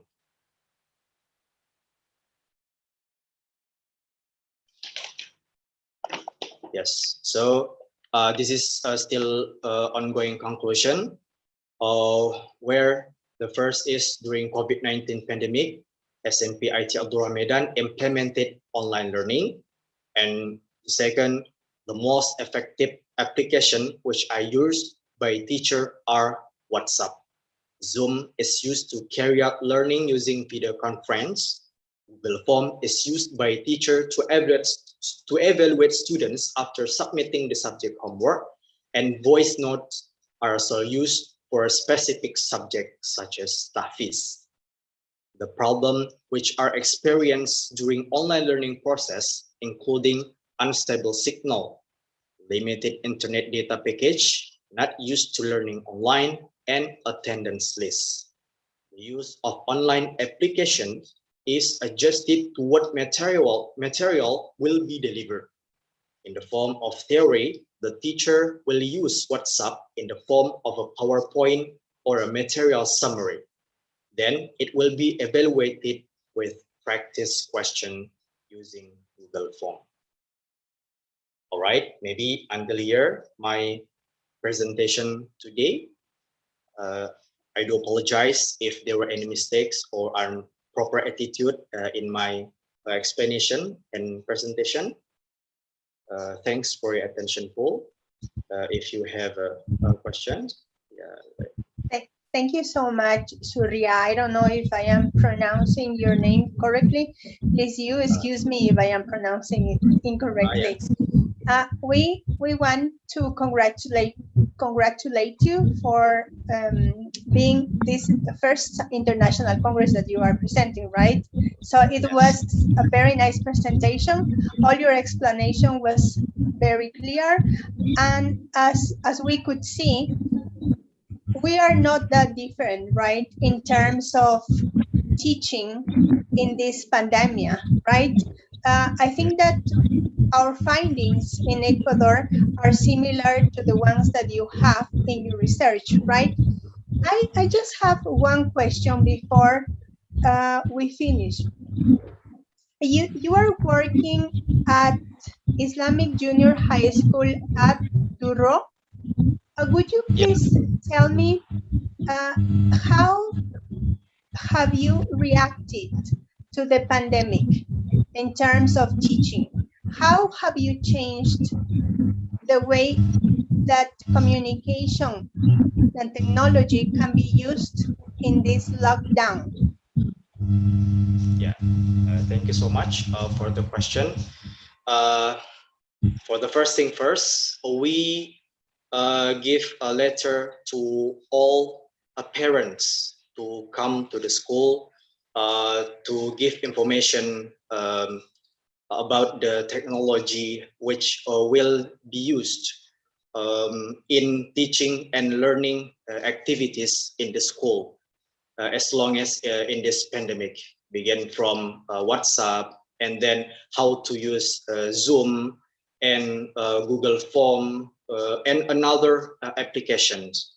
And then as we know that not only parents or not only students understand about this application in the first or in the second month. Yeah, so this will be a big obstacles for us for this first and this second month. But to solve this problem, we make a group in every class, and then if anyone of parents or students don't understand to use this technology, the homeroom teacher will explain about this. Yes. Okay, maybe that's it. Thank you so much, Surya. I don't know if somebody from YouTube or one of my colleagues here in Zoom has a question for Surya.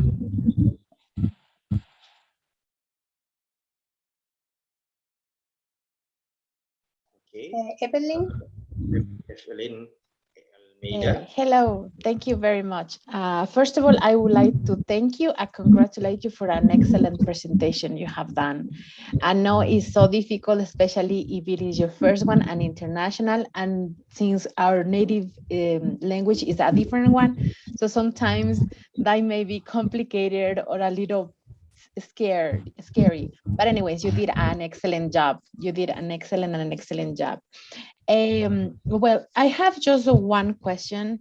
Since you are in your master program, I was wondering if your teachers have introduced something about technology or have changed a little bit in your classes, in the regular classes because of COVID. How are you getting your classes and you introducing, as I know from your presentation, that you're using WhatsApp and YouTube. Are you using something else, perhaps something different? Okay, all right. In my institution, we use a WhatsApp group to deliver informations about the activity in the university. And then Zoom is used as a media for teaching and learning process. But we ever try we have a one meeting in 1 year. Yeah, 1 year for the previous year. Yeah, only one meeting. But after that, we are in online learning, so that there's no problem in data package. In my university, give the students help. For example, just like a data package, special for teaching and learning. Yeah. So that's all. That's all. My answer. Thank you very much. Yeah, you're welcome. Thank you so much, Surya. Okay. Let's continue with our next participation, right? Let me share the screen, please.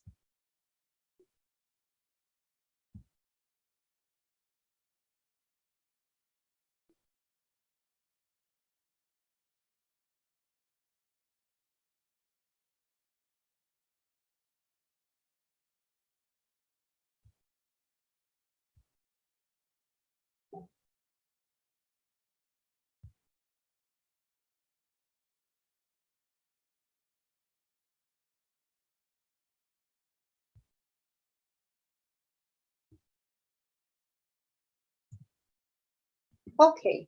Good afternoon, everyone, because now it is midday, and I am very pleased to meet Stalin Avila, who is from Universidad Tecnológica Indoamérica.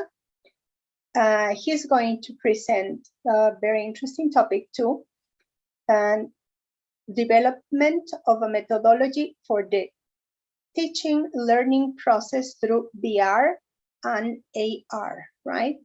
Let me give you some information about his profile. Stalin holds a master's degree in educational technology and TESOL from the University of Manchester, England. He is currently the coordinator of the Masters in Education with an emphasis in pedagogy of digital learning environments at Universidad Tecnológica Indoamérica, as well as the academic director of Interpreter Academic Solutions, an educational enterprise in the fields of educational technology and English language teaching. His areas of interest include effective teaching practices for the application of online education processes, training and follow-up in face-to-face, online, and hybrid education interventions. He has been a speaker at national and international events, lecturer and in master's programs with a career close to 16 years. Let's welcome Stalin. Thank you.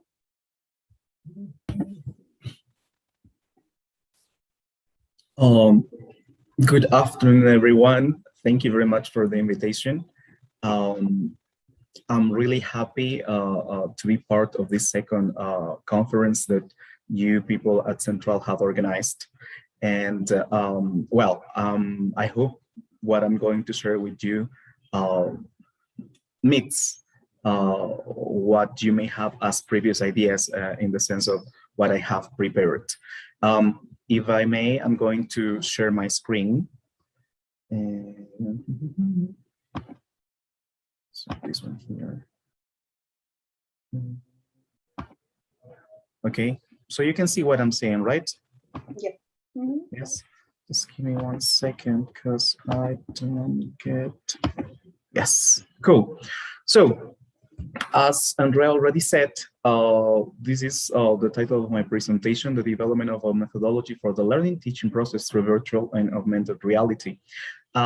This presentation and paper that is already published is a result of a joint project which was part of the CIDIA call 2 years ago from my university, Universidad Indoamérica, and also ESPE and Universidad Técnica de Ambato and SPOCH, for the participants in this project. So now, what is my presentation going to concentrate on? First thing, I'm going to introduce a few ideas on what it is that we should look at before we really think of VR or AR as part of our teaching practice. And then I'm going to move on to some specific criteria that were used in the development of this methodology. And then the last part of my presentation is going to concentrate on language teaching itself, okay? So let's get started. Now, when we think of VR and AR as part of education, what comes to mind are laboratories of different types or laboratories for different subjects, workstations that are meant to be simulated, classroom settings, of course. And what we intend to do with this is to think of these spaces as differing. They are or were, as I wrote in my slide, mostly face-to-face spaces, but now they have to be thought of as other types of interventions. And of course, when we think of this and their design, we have to also think of the offer that we're going to make available for our students. And in this case, also broader populations of students. Computational tools and different software currently allow the simulation of various types of processes. And again, depending on what exactly it is that we want to simulate, is that we are going to have more tools available, more resources available or not. Again, in a few minutes, I'm going to mention the idea of using this in language teaching. Now, these tools provide, or at least try to provide, realistic 3D environments that support the teaching and learning process in an attractive and intuitive way for students. And this is also an important point I'm going to emphasize. If anything, when we think of this type of interventions, we need to concentrate on the fact that nothing will really well appreciated, or nothing will really be of use if we don't concentrate on the idea behind the proposals, which means that we really need to make this attractive for the students in any possible way, and also to make it intuitive, because nothing is going to really help us or help them if it is too complicated to use, okay? And that is something that we have to consider inside the principles behind the use and the design of these types of experiences, okay? Now, what we need to continue doing in this sense is to also see the pedagogical value behind these type of tools, because it's necessary to understand that as much as we would like VR and AR to be part of our lessons, of our classes, it might not be the best of ideas to use them just because we want them to be present, okay? And this is, of course, something that goes to the fact that technology itself, digital technologies, can be part of our lessons, but what's the point of risking something, risking a process, risking an idea that probably at the end is not going to be as useful if we are concentrating on the technology and not the purpose behind it, okay? Now, VR and AR in educational projects.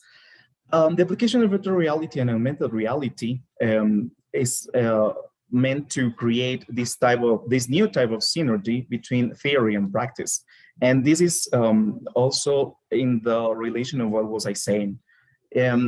If we want to offer some type of intervention that doesn't really match theory and practice, and again, just for the sake of presenting the tool or presenting the virtual environment that we want to use, this is not going to really have valid pedagogical results. And that is something that we have to keep in mind. Now, what is behind this? The teaching of teachers is facilitated, meaning that especially now that we are going through this pandemic, we're going to have the ability and the tools, of course, to make our teaching even easier in the sense of what really happens during lessons. And obviously, the learning of the students is going to be thought of as a more meaningful experience for them. Now, again, here I want to go back to the idea. What we try to virtualize, or we try to, bring to the virtual world, has to be thought of as a very specific thing, because, as I'm going to say in a few moments, or we're going to analyze better in a few moments, we cannot simply want to say, okay, I want this to work in a virtual environment and it's going to work, okay? There are going to be some specificities behind that might not allow us to do such a thing, okay? Now, here are some examples of what is happening already with VR and AR. For example, as you can see here in this picture, we have students using their mobile phones to inspect, to work with the human body, yes? And this is, of course, something which allows students of medicine, for example, to have that more real experience that may not be possible right now because of things like not being able to attend the hospital, or not being able to go to a lab where they can really have this experience. Of course, here, and this is another point that I'm going to touch up in a few minutes, we need to understand that access to specific gear, to specific devices must be there so that this is possible, okay? Now, other spaces where we can find these applications are, laboratories for, industrial automation, for example, manufacturing systems, anatomy teaching, like in this case, or learning practices in physics. And of course, and this goes to the idea of, okay, this might be easier to put into a virtual world, but what happens with languages? What can we actually do in the sense of using these possibilities for language teaching? Well, I'm going to go to that in a few seconds. Now, one important thing that we have to consider during this is the fact that VR and AR relate a lot to the Industry 4.0. And why should we talk about this in language teaching? Well, it's important to understand that these digital technologies aim, if anything, to make all of us part of what we have as this Industry 4.0, which demands very specific things and very specific abilities on part of those who get involved in this new type of industry. Now, in the educational field, for example, we can experience the idea of having a virtual a bot, that's what I want to say, helping people doing specific tasks or on a specific environments. For example, and it happens right now here in our country, there are some banks who you access to the chat on WhatsApp, or for example, you access the website address, or even on your phone, and immediately you have this character saying hello and asking if you have a specific question. Most of those are not human interactions, human to human. They are bots or virtualized helpers who are there to try and offer you answers to your more basic questions, when obviously they are not capable of offering you that answer. Then is when they take you to contact some other type of help, okay? When we think of educational settings, we have to consider the fact that this type of interactions, more human to human interactions, but in these virtualized worlds, are meant to happen in such a way that the learning purpose behind really is present, okay? Again, I'm going to talk about that more in depth in a few moments.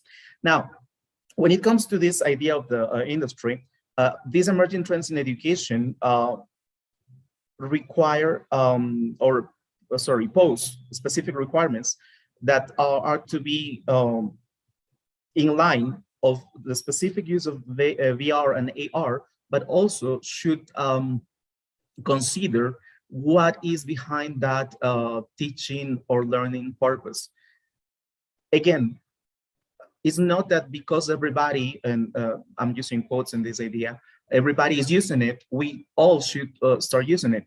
There are aspects that might not make it easy for everybody to concentrate on the use of these tools and experiences.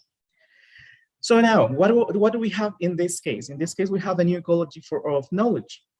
What is the idea? Current knowledge is based on an economization of content to give greater emphasis to pre-professional practice. Consequently, the revolution of technology transforms traditional pedagogy around work leading to learning processes. And what is the point here? If we, for example, want our students, say those who are learning languages, to become interpreters or to become tour guides or are involved in the world of tourism, we think of these interactions as face-to-face mostly. What then should we try to do if these students need to really develop their language or to really practice it? Well, we could take them to virtual worlds in which people from different nationalities take part, and so that they can start using the language in a different way. Making this a virtual experience on, for example, Vertways, I'm going to explain this in a bit, could help them feel more comfortable before they meet somebody in real life. Could also offer the possibility for them to create their avatar, thinking of, oh, okay, this is how I want to look when I become a proper tour guide or interpreter, and also allows them to have, again, this type of interaction with people who might be miles and miles away. Yeah, so there is no need to be present in a very specific place, physically present, to start creating these experiences for students, okay? Now, what is the idea of immersive education? Excuse me. Yeah, so here I have highlighted specific ideas. When we think of ICT, or information and communication technologies in education, we have to understand that if we use them, we have to make that use so that we can facilitate the development of students' skills. Again, different skills can be developed, but obviously what we decide to use as an intervention has to be thought of so that those skills that we want to see are really developed. Yes, and it's then when we have to go to the idea of, okay, teachers should be, if not must be, creative, and is in that creativity where they should find answers to why they want to propose these interventions. Also, when we think of these virtualized environments, we need to concentrate on the idea of interacting. Here, for example, if you see the picture, what we have is, you know, a simulation of someone working with F1 cars or F1 vehicles.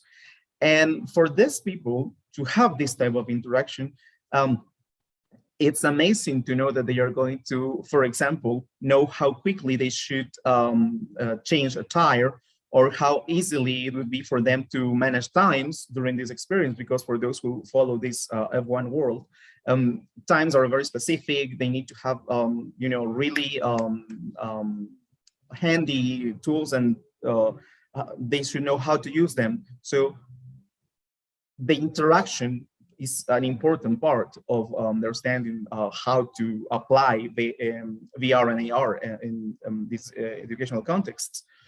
Another important thing is that whatever we do, we have to make it comfortable for the student. Yeah, if the student doesn't feel at ease in the environment, if the student doesn't feel that they are happy while they are experiencing this, of course, this might be a complication.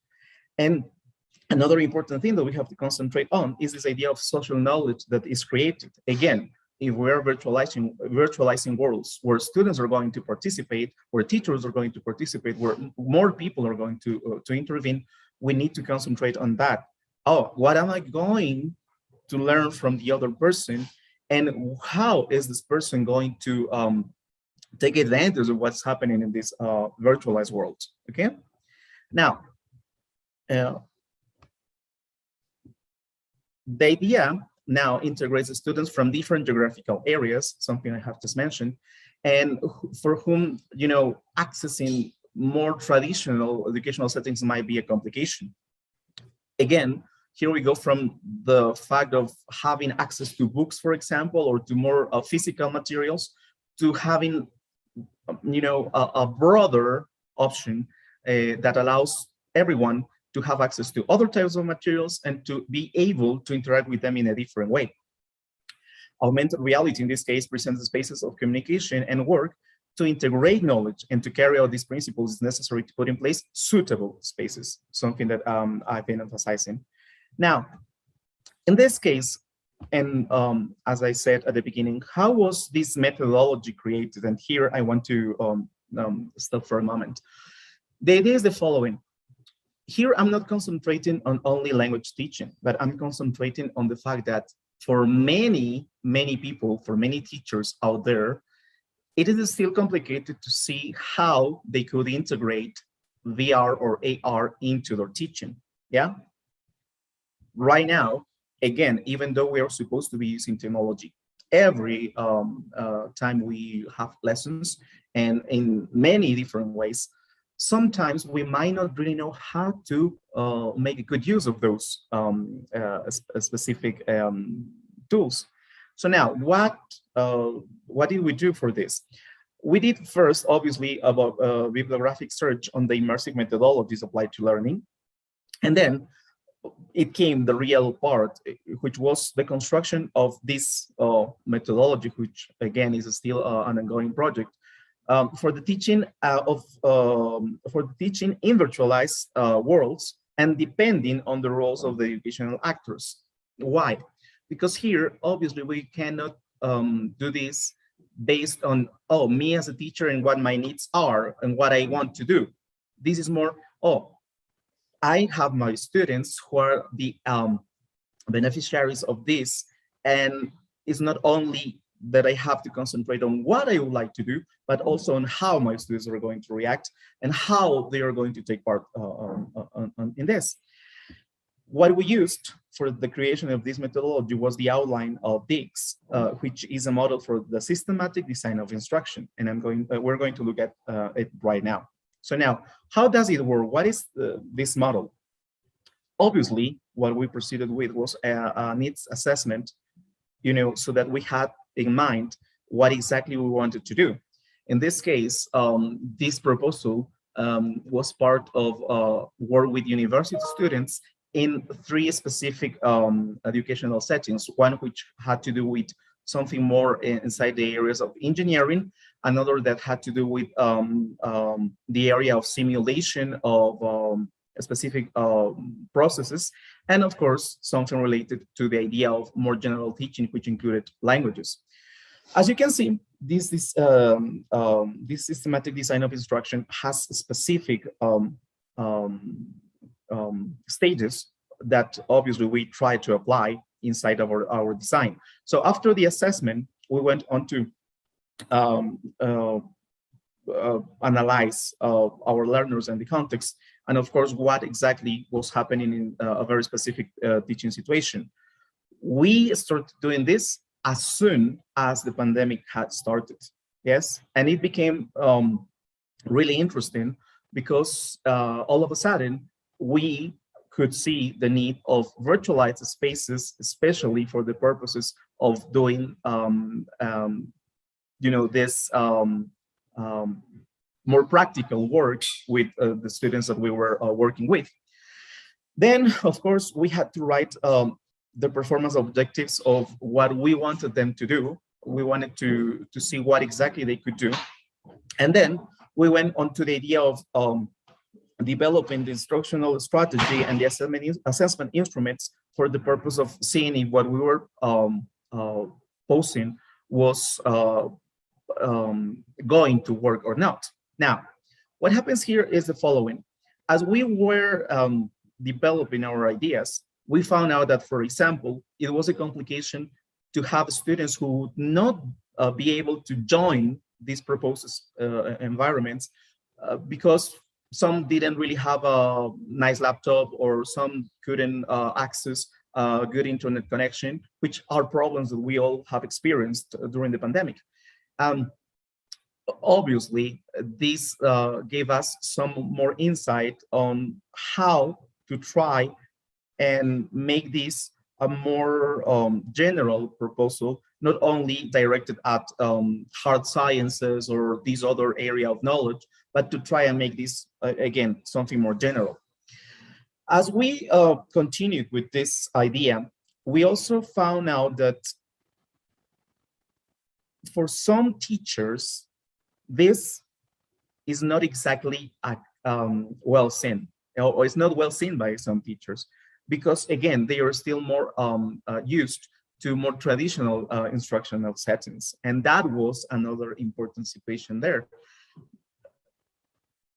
How could we then make all the actors, again, teachers, students, and everyone who wants to be involved, more open to the idea of using these environments? Well, that is that's why I said this project is still ongoing, because we haven't got to the point of saying, as a generalization, well, teachers should do this, and teachers should be open like this, and teachers should not reject these specific ideas, because there's no chance to do that. Okay, there's still again lots to do, but we'll see what happens next, and specifically in the next few months, when things keep changing, and we still see if we are going to go back to this kind of normality we had or not. Obviously, there are things which are not going to be the same, but there's still a lots of work to do. Anyway, as we continued with trying to design this methodology based on this design, what we got to was this idea: the development and selection of instructional materials, which was interesting because at some point we couldn't really touch upon the three areas I had mentioned, but we had to go for something more directed to the engineering areas. And then we developed, the assessment instruments, which was interesting because even though we had engineers participating in this and had previous experiences using VR and AR, it was complicated to really see what we were doing was, if anything, efficient, and also if what we were designing or thinking of assessment processes and instruments was going to really serve for the purpose of our research. Now, in all, as we try to follow this instruction design, we did find a few things that were still complicated. Again, access to technology, access to a specific gear, and the very fact, as I said, that there was resistance to this type of intervention. Okay. Now, what about language teaching? Well, this is something that we have to consider. When we think of language teaching, we have to think of what is available for us. Okay. As much as we would like to see an AR application, for example, that offers me endless possibilities when it comes to really learning the language, there is something that we have to accept. Language apps based on AR or VR are still in development, yeah, or they still need development, because right now there's no specific app that really meets the purpose of language learning itself. Okay. Now, obviously, what we can look at, and this goes to the idea of recommendations, is that we can use materials that are available which offer language input or language interaction, and obviously we should capitalize upon them. For example, virtual tours in the target language. Right now, if you Google, for example, virtual tour for the modern for the Museum of Modern Art in the USA. Google is going to take you to where you can find those virtual tours and where the information, again, is completely in English, for example. And there are multiple resources like this, where you can, again, take your students to the target language. This happens in English mostly. Obviously, there is information in French, in Spanish, but that is the idea. Using what is available, yeah, and making it with a purpose. Then, another thing that we could do is tailoring experiences. For example, and this is what I have here on my slide, we could look at the use of Vuforia, which is a design app. Now, what happens with Vuforia? Basically, it is an app which you can easily download onto a mobile device, and it allows you to create this virtual reality experience, again, with a purpose in mind. So you become the designer of the world, the creator of the world. Yes. Now, is this easy? Is it difficult? Not really, because Vuforia doesn't ask you to know programming or coding to do this. It actually gives you ready to use situations, tools, which you can adapt to what you want to do. And if anything, if you want to have an idea of this, it kind of resembles this Minecraft game. Yes, it gives you the option of creating the world with something that is already there for you. When you create the experience, of course, you could pass it on to your students and then see how they get to interact in the space that you have created. Once again, do not forget your purpose behind this creation. Another thing that we could do, oh, before I forget, here you, for example, have something more specific, which is the RA app chemistry, which is for sciences. This RAP chemistry application, for example, allows students to see how an atom is formed, or how specific elements, you know, when it comes to chemistry or biology, are, I don't know, interact together and things. Again, what I'm looking at here is using what is available with the purpose of of language teaching, of course. If we would like to see something even more developed, and again, more in the sense of making our students part of these virtual worlds, what we could look at is, for example, these Verdway events. Yeah, it's here on top. Now, what happens in Verdway events? First, as you can see, people who take part are going to have an avatar, and they are going to participate with their own avatar inside this world. Depending on the situation, you, for example, could organize a debate in English where students are going to take place and where students, of course, are going to be present. Probably they're going to be in bed, trying to be part of, but they are going to be present in this virtualized world. Yes, you could organize a concert if you wanted to, and you could have students sing there, and you're going to see, you know, the person singing, well, the avatar singing there on the space.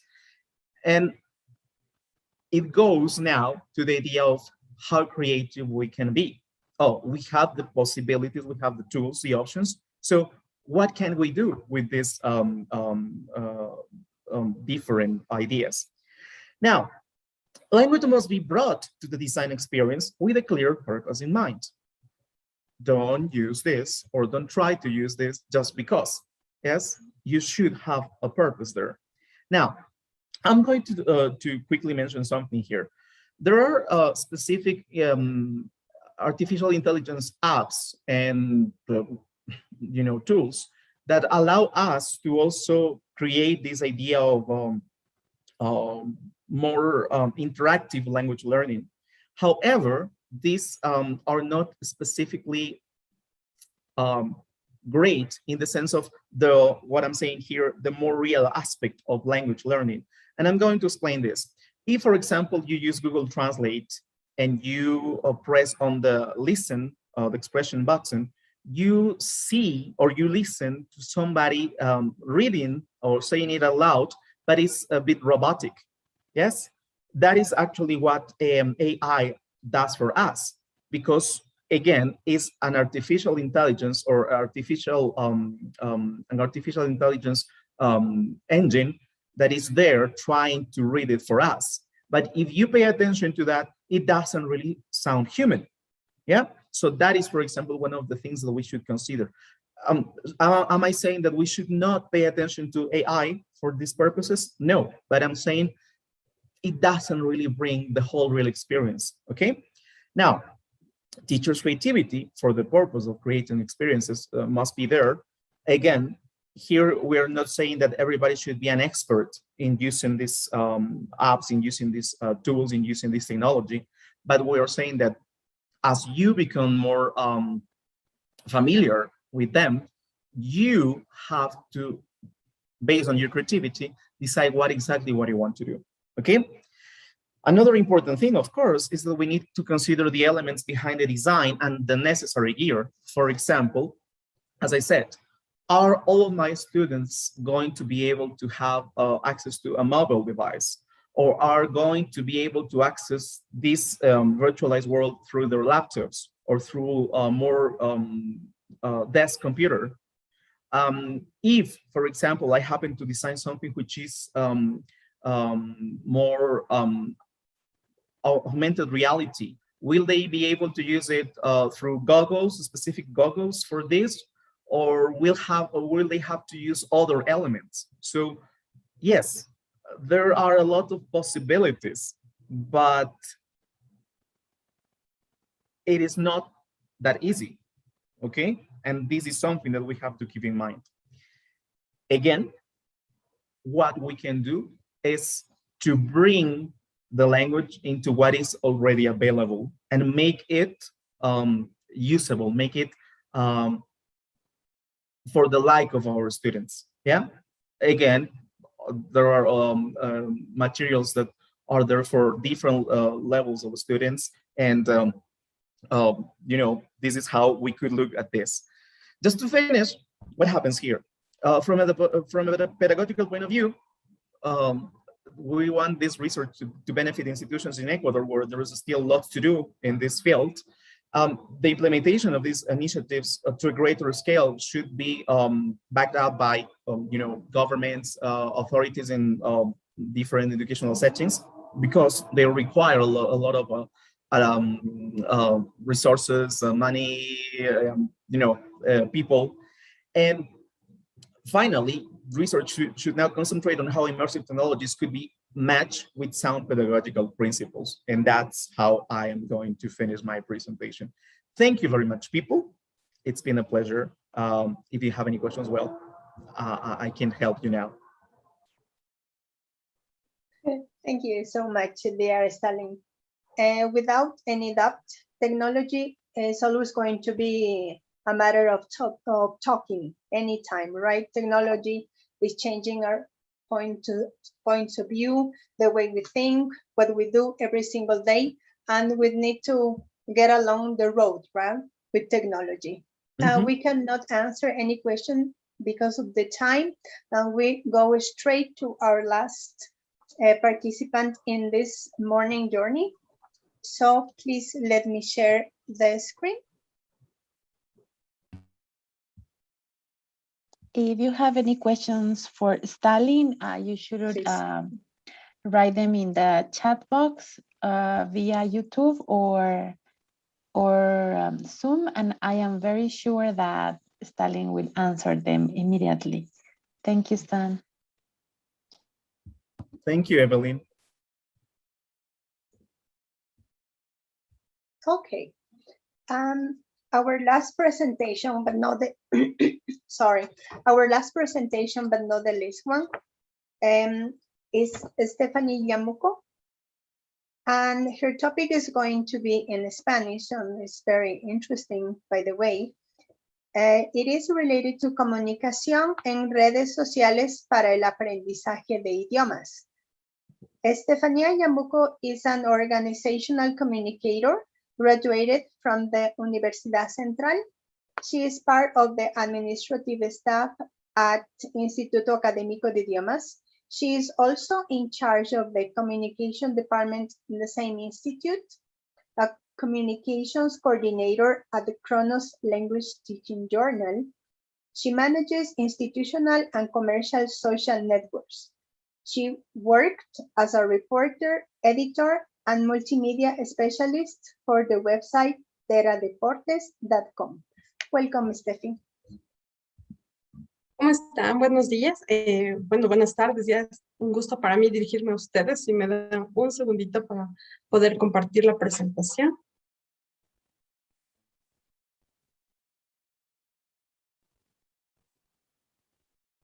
Si por favor me confirman si se está proyectando la presentación. Sí, Steffi. Bueno. En la presentación del día de hoy, básicamente yo les voy a presentar la comunicación en redes sociales para el aprendizaje del idioma extranjero. Mi objetivo es que desde el enfoque de la comunicación y las redes sociales presentar datos y herramientas que les permitan proponer nuevas dinámicas en el proceso de aprendizaje de idiomas. Las redes sociales actualmente están definidas como un grupo de aplicaciones, espacios de colaboración donde existen conexiones e intercambios de información en un entorno de red, según la definición que hace Borromeo 2016. Los retos en la educación actual es construir un espacio educativo adaptado a una sociedad la cual está en constante cambio. A nivel mundial, muchas redes sociales, como ustedes conocen, como Facebook, Instagram, YouTube, Twitter, WhatsApp, Telegram o Snapchat, brindan una experiencia de adquisición de conocimiento diferente al ámbito académico, al tradicional, al que están vinculados los estudiantes, lo que hace que la comunicación fluya, permitiendo a los estudiantes desarrollar habilidades y aptitudes propias del contexto en el que se desarrollan, consiguiendo recursos necesarios, además que son producidos por ellos mismos, para completar tareas diarias de una manera más eficiente y aprendiendo casi sin darse cuenta. Las redes sociales en sí son un espacio de aprendizaje colaborativo, donde los docentes tienen la oportunidad de inmiscuirse en el hábitat virtual de los estudiantes mediante plataformas de uso cotidiano, como las que ya les había mencionado. Esto permite que los estudiantes se sientan más cómodos, menos obligados a participar, porque ellos todo el tiempo están interactuando mediante redes sociales, mediante sus perfiles personales, y esto hace que el proceso de enseñanza y aprendizaje no sea solamente dentro del aula, sino también que se transfiera afuera del aula. En estos espacios es importante señalar que no solamente se practica el habla y el escucha, sino también la lectura y la escritura. Las redes sociales son de fácil acceso y dan como resultado estudiantes motivados y entusiastas. ¿Qué es lo que se quiere lograr con esta propuesta? Como ya les había mencionado, mi objetivo es darles un enfoque comunicacional y que en el desarrollo de esta presentación ustedes vayan ideando qué nuevas formas podemos practicar mediante redes sociales para poder interactuar con los estudiantes y al final me contarán cuál fue su conclusión. Cabe indicar que las generaciones que actualmente integran las tecnologías digitales dentro de su día a día de una manera natural, pero esto no implica de que ellos sepan utilizarlas y las apliquen dentro de su formación profesional. Estos son nativos digitales y por tanto el reto de la educación y de la propuesta que yo quiero realizar es que ahora las redes sociales son vistas simplemente como algo asociado al ocio. Y la idea es ir generando ideas innovadoras que permitan abrirnos campo en estos medios de comunicación que a propósito de la pandemia están en su auge. Cabe indicar actualmente todas las organizaciones e instituciones se encuentran dentro de los medios y redes sociales como un elemento didáctico para interactuar con sus, pueden ser con sus colaboradores, en este caso con los estudiantes. De momento no hay ninguna institución que no esté dentro de redes sociales. Es muy difícil encontrar estos casos, departamentos, y todos están incluidas en estas nuevas tecnologías. Entonces, como les había mencionado, el reto es crear mecanismos innovadores que nos permitan atraer a nuestros estudiantes para poder dar un aprendizaje de manera de manera colaborativa. Entonces es importante que las tecnologías y las asignaturas vayan de la mano, sobre todo en la enseñanza de idiomas. La finalidad es desarrollar competencias digitales claves para dar un valor agregado a nuestras materias y además favorecer relaciones profesionales. Cabe indicar que al manejar las asignaturas mediante redes sociales, no solamente les estamos dando unas herramientas importantes a los estudiantes, sino que también estamos reflejando nuestro trabajo profesional como docentes y esto es de manera pública. Dentro de esto, no sé si es que se está viendo la presentación. No estás compartiendo pantalla completa y no están pasando las presentaciones. Ok. ¿Ahí? Sí, pero no Pantalla está en completa. modo presentación, Tefi. No sé si es que deseas hacerle en modo presentación. Le voy a dejar ahí, solamente para que sigan la presentación.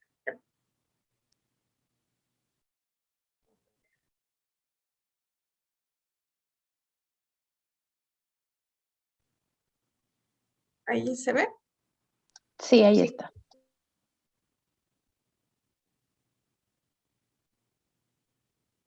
Ya. En redes sociales nosotros tenemos diferentes perfiles. Hay perfiles verticales, las que tienen el objetivo, están estos asociados más a todo lo que es lo educativo y tienen como objetivo específico desarrollar o más bien dar una dirección unidireccional, es decir, donde el estudiante puede encontrar información acerca de lo que está buscando. Hay redes sociales profesionales que están dirigidas a un público específico. Estas son diversas. Por ejemplo, puede ser LinkedIn, Academia, el Google Académico y todas esas. También hay redes sociales de contenido, por ejemplo, Instagram, YouTube, donde se pueden cargar diferentes estrategias para poder convencer al público de que consuma estas.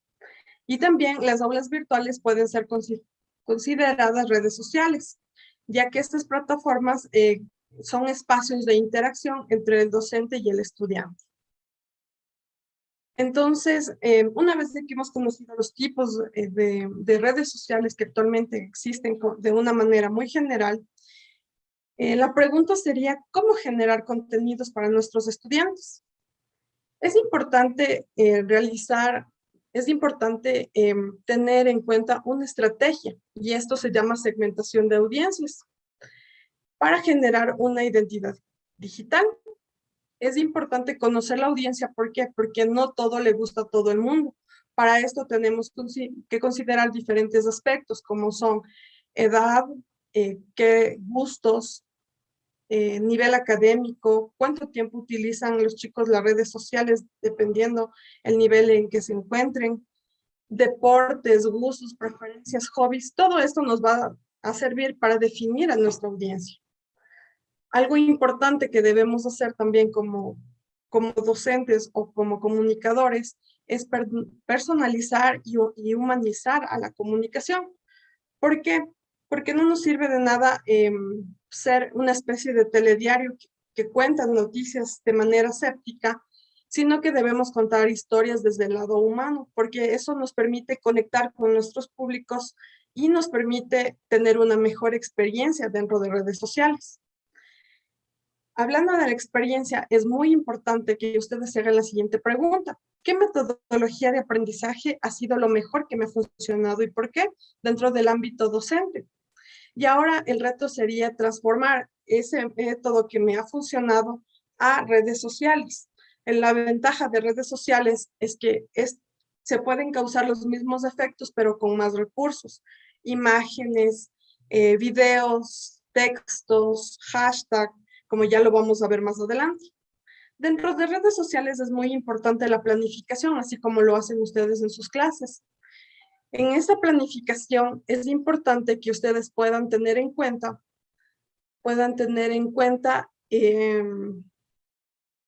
o más bien dicho, las diferentes redes sociales les dan herramientas para que ustedes puedan compartir o programar contenidos que se van a compartir durante toda la semana.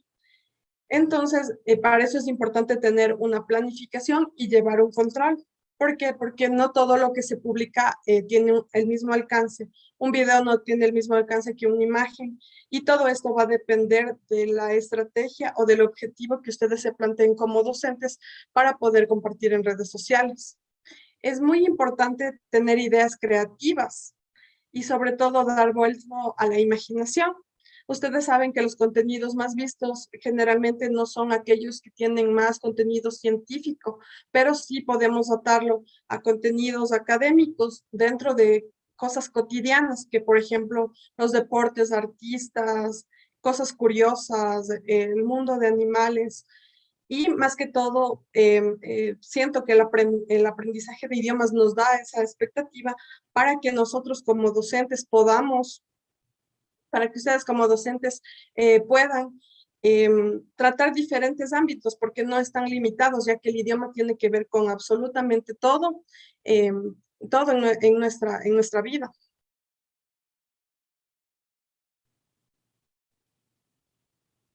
Entonces, el objetivo de generar contenidos es lo que dice aquí, darle like. Como ustedes ya saben, ahora el mundo de la comunicación y de redes sociales se mide por likes, por emojis, por número de visitas. Actualmente, la comunidad de los influencers son alrededor de 20 millones en todo el mundo. A nivel de redes sociales, los influencers son un referente de contenido. La propuesta es que ustedes lo sean, pero desde el enfoque comunicativo. Entonces, aquí hay una palabra clave, la popularidad. La popularidad es causar empatía en el círculo en que nos movemos. ¿Cómo hacerlo para no morir en el intento? En el caso de los docentes, por ejemplo, tenemos una ventaja. ¿Y cuál es? Que la comunidad viene hacia nosotros, ya que tenemos grupos de estudiantes, ya sea por años académicos o por semestres. Entonces ya no tenemos eso de estar buscando, de estar probando material para que ellos puedan venir hacia nosotros, sino que ya tenemos como un público específico y tomando en cuenta lo que ya les había comentado acerca de la segmentación. Entonces es importante definir cuál va a ser nuestro estilo. Más adelante vamos a ver los tipos de influencer que hay. Lo importante es ser auténtico, porque obviamente las cosas copiadas no siempre tienen el mismo efecto. Cada quien debe establecer una marca personal. Esto va a causar credibilidad y también autenticidad. Debemos sacar y explotar nuestros dones y talentos. El uso de los hashtags y de las etiquetas también son muy importantes dentro de las redes sociales. Con los hashtags lo que permiten básicamente es ir monitoreando una actividad, permiten generar que los contenidos sean vistos, ya sea por nuestros estudiantes o por público en general, dentro de todo el mundo. Y también es importante de que los hashtags sean utilizados acorde a la temática, y también acorde, podemos etiquetar a personas, podemos etiquetar a instituciones, y todo eso va de la mano con el aprendizaje.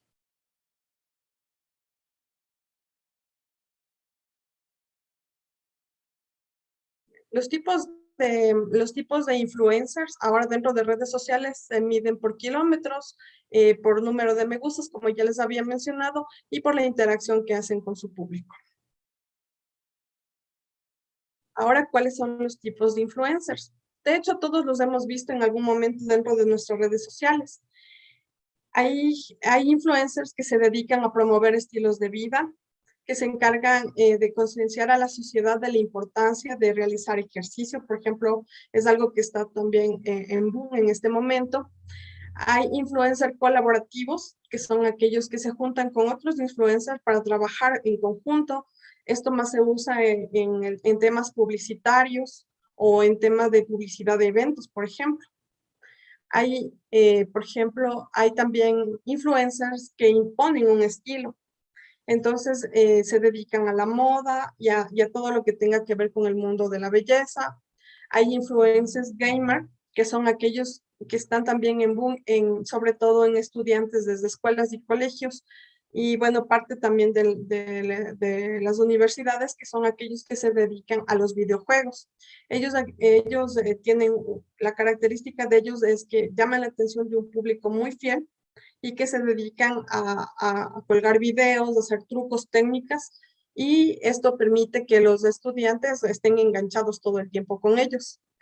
Hay influencers tipo cocineros, que son aquellos que se dedican a todo lo que es el ámbito gastronómico, comparten recetas fáciles, rápidas, lo que hace también que todos estén pendientes todo el tiempo de qué es lo nuevo que van a sacar.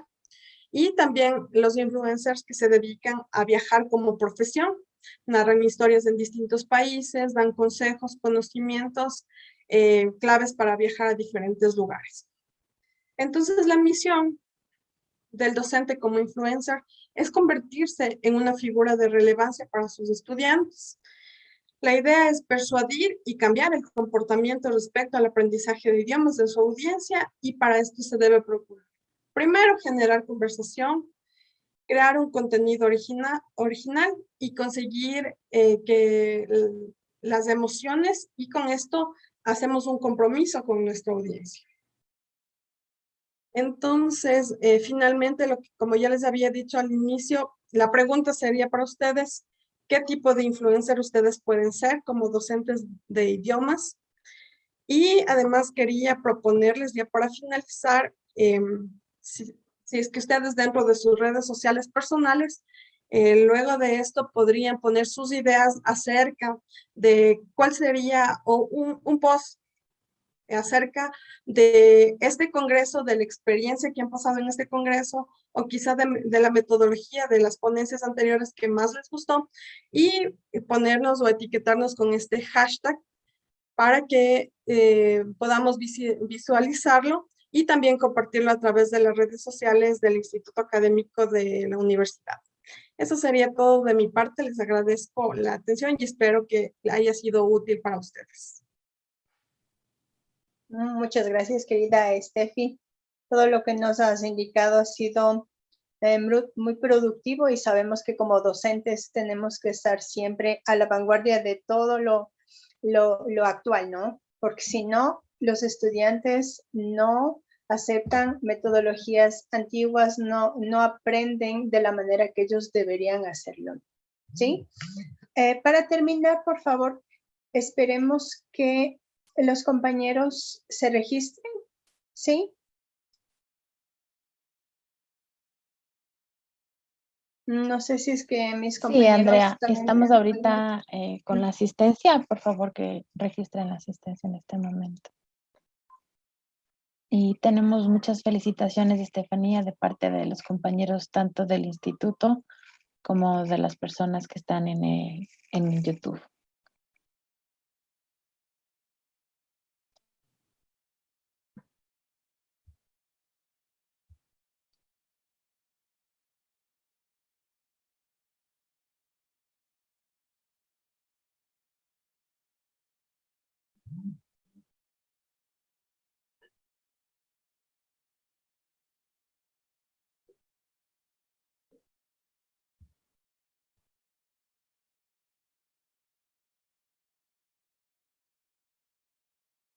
Okay, so we're going to finish the first part of this morning, in the second Congress. Let's hope to see you all soon at 2 to continue enjoying with the next presentations, yeah?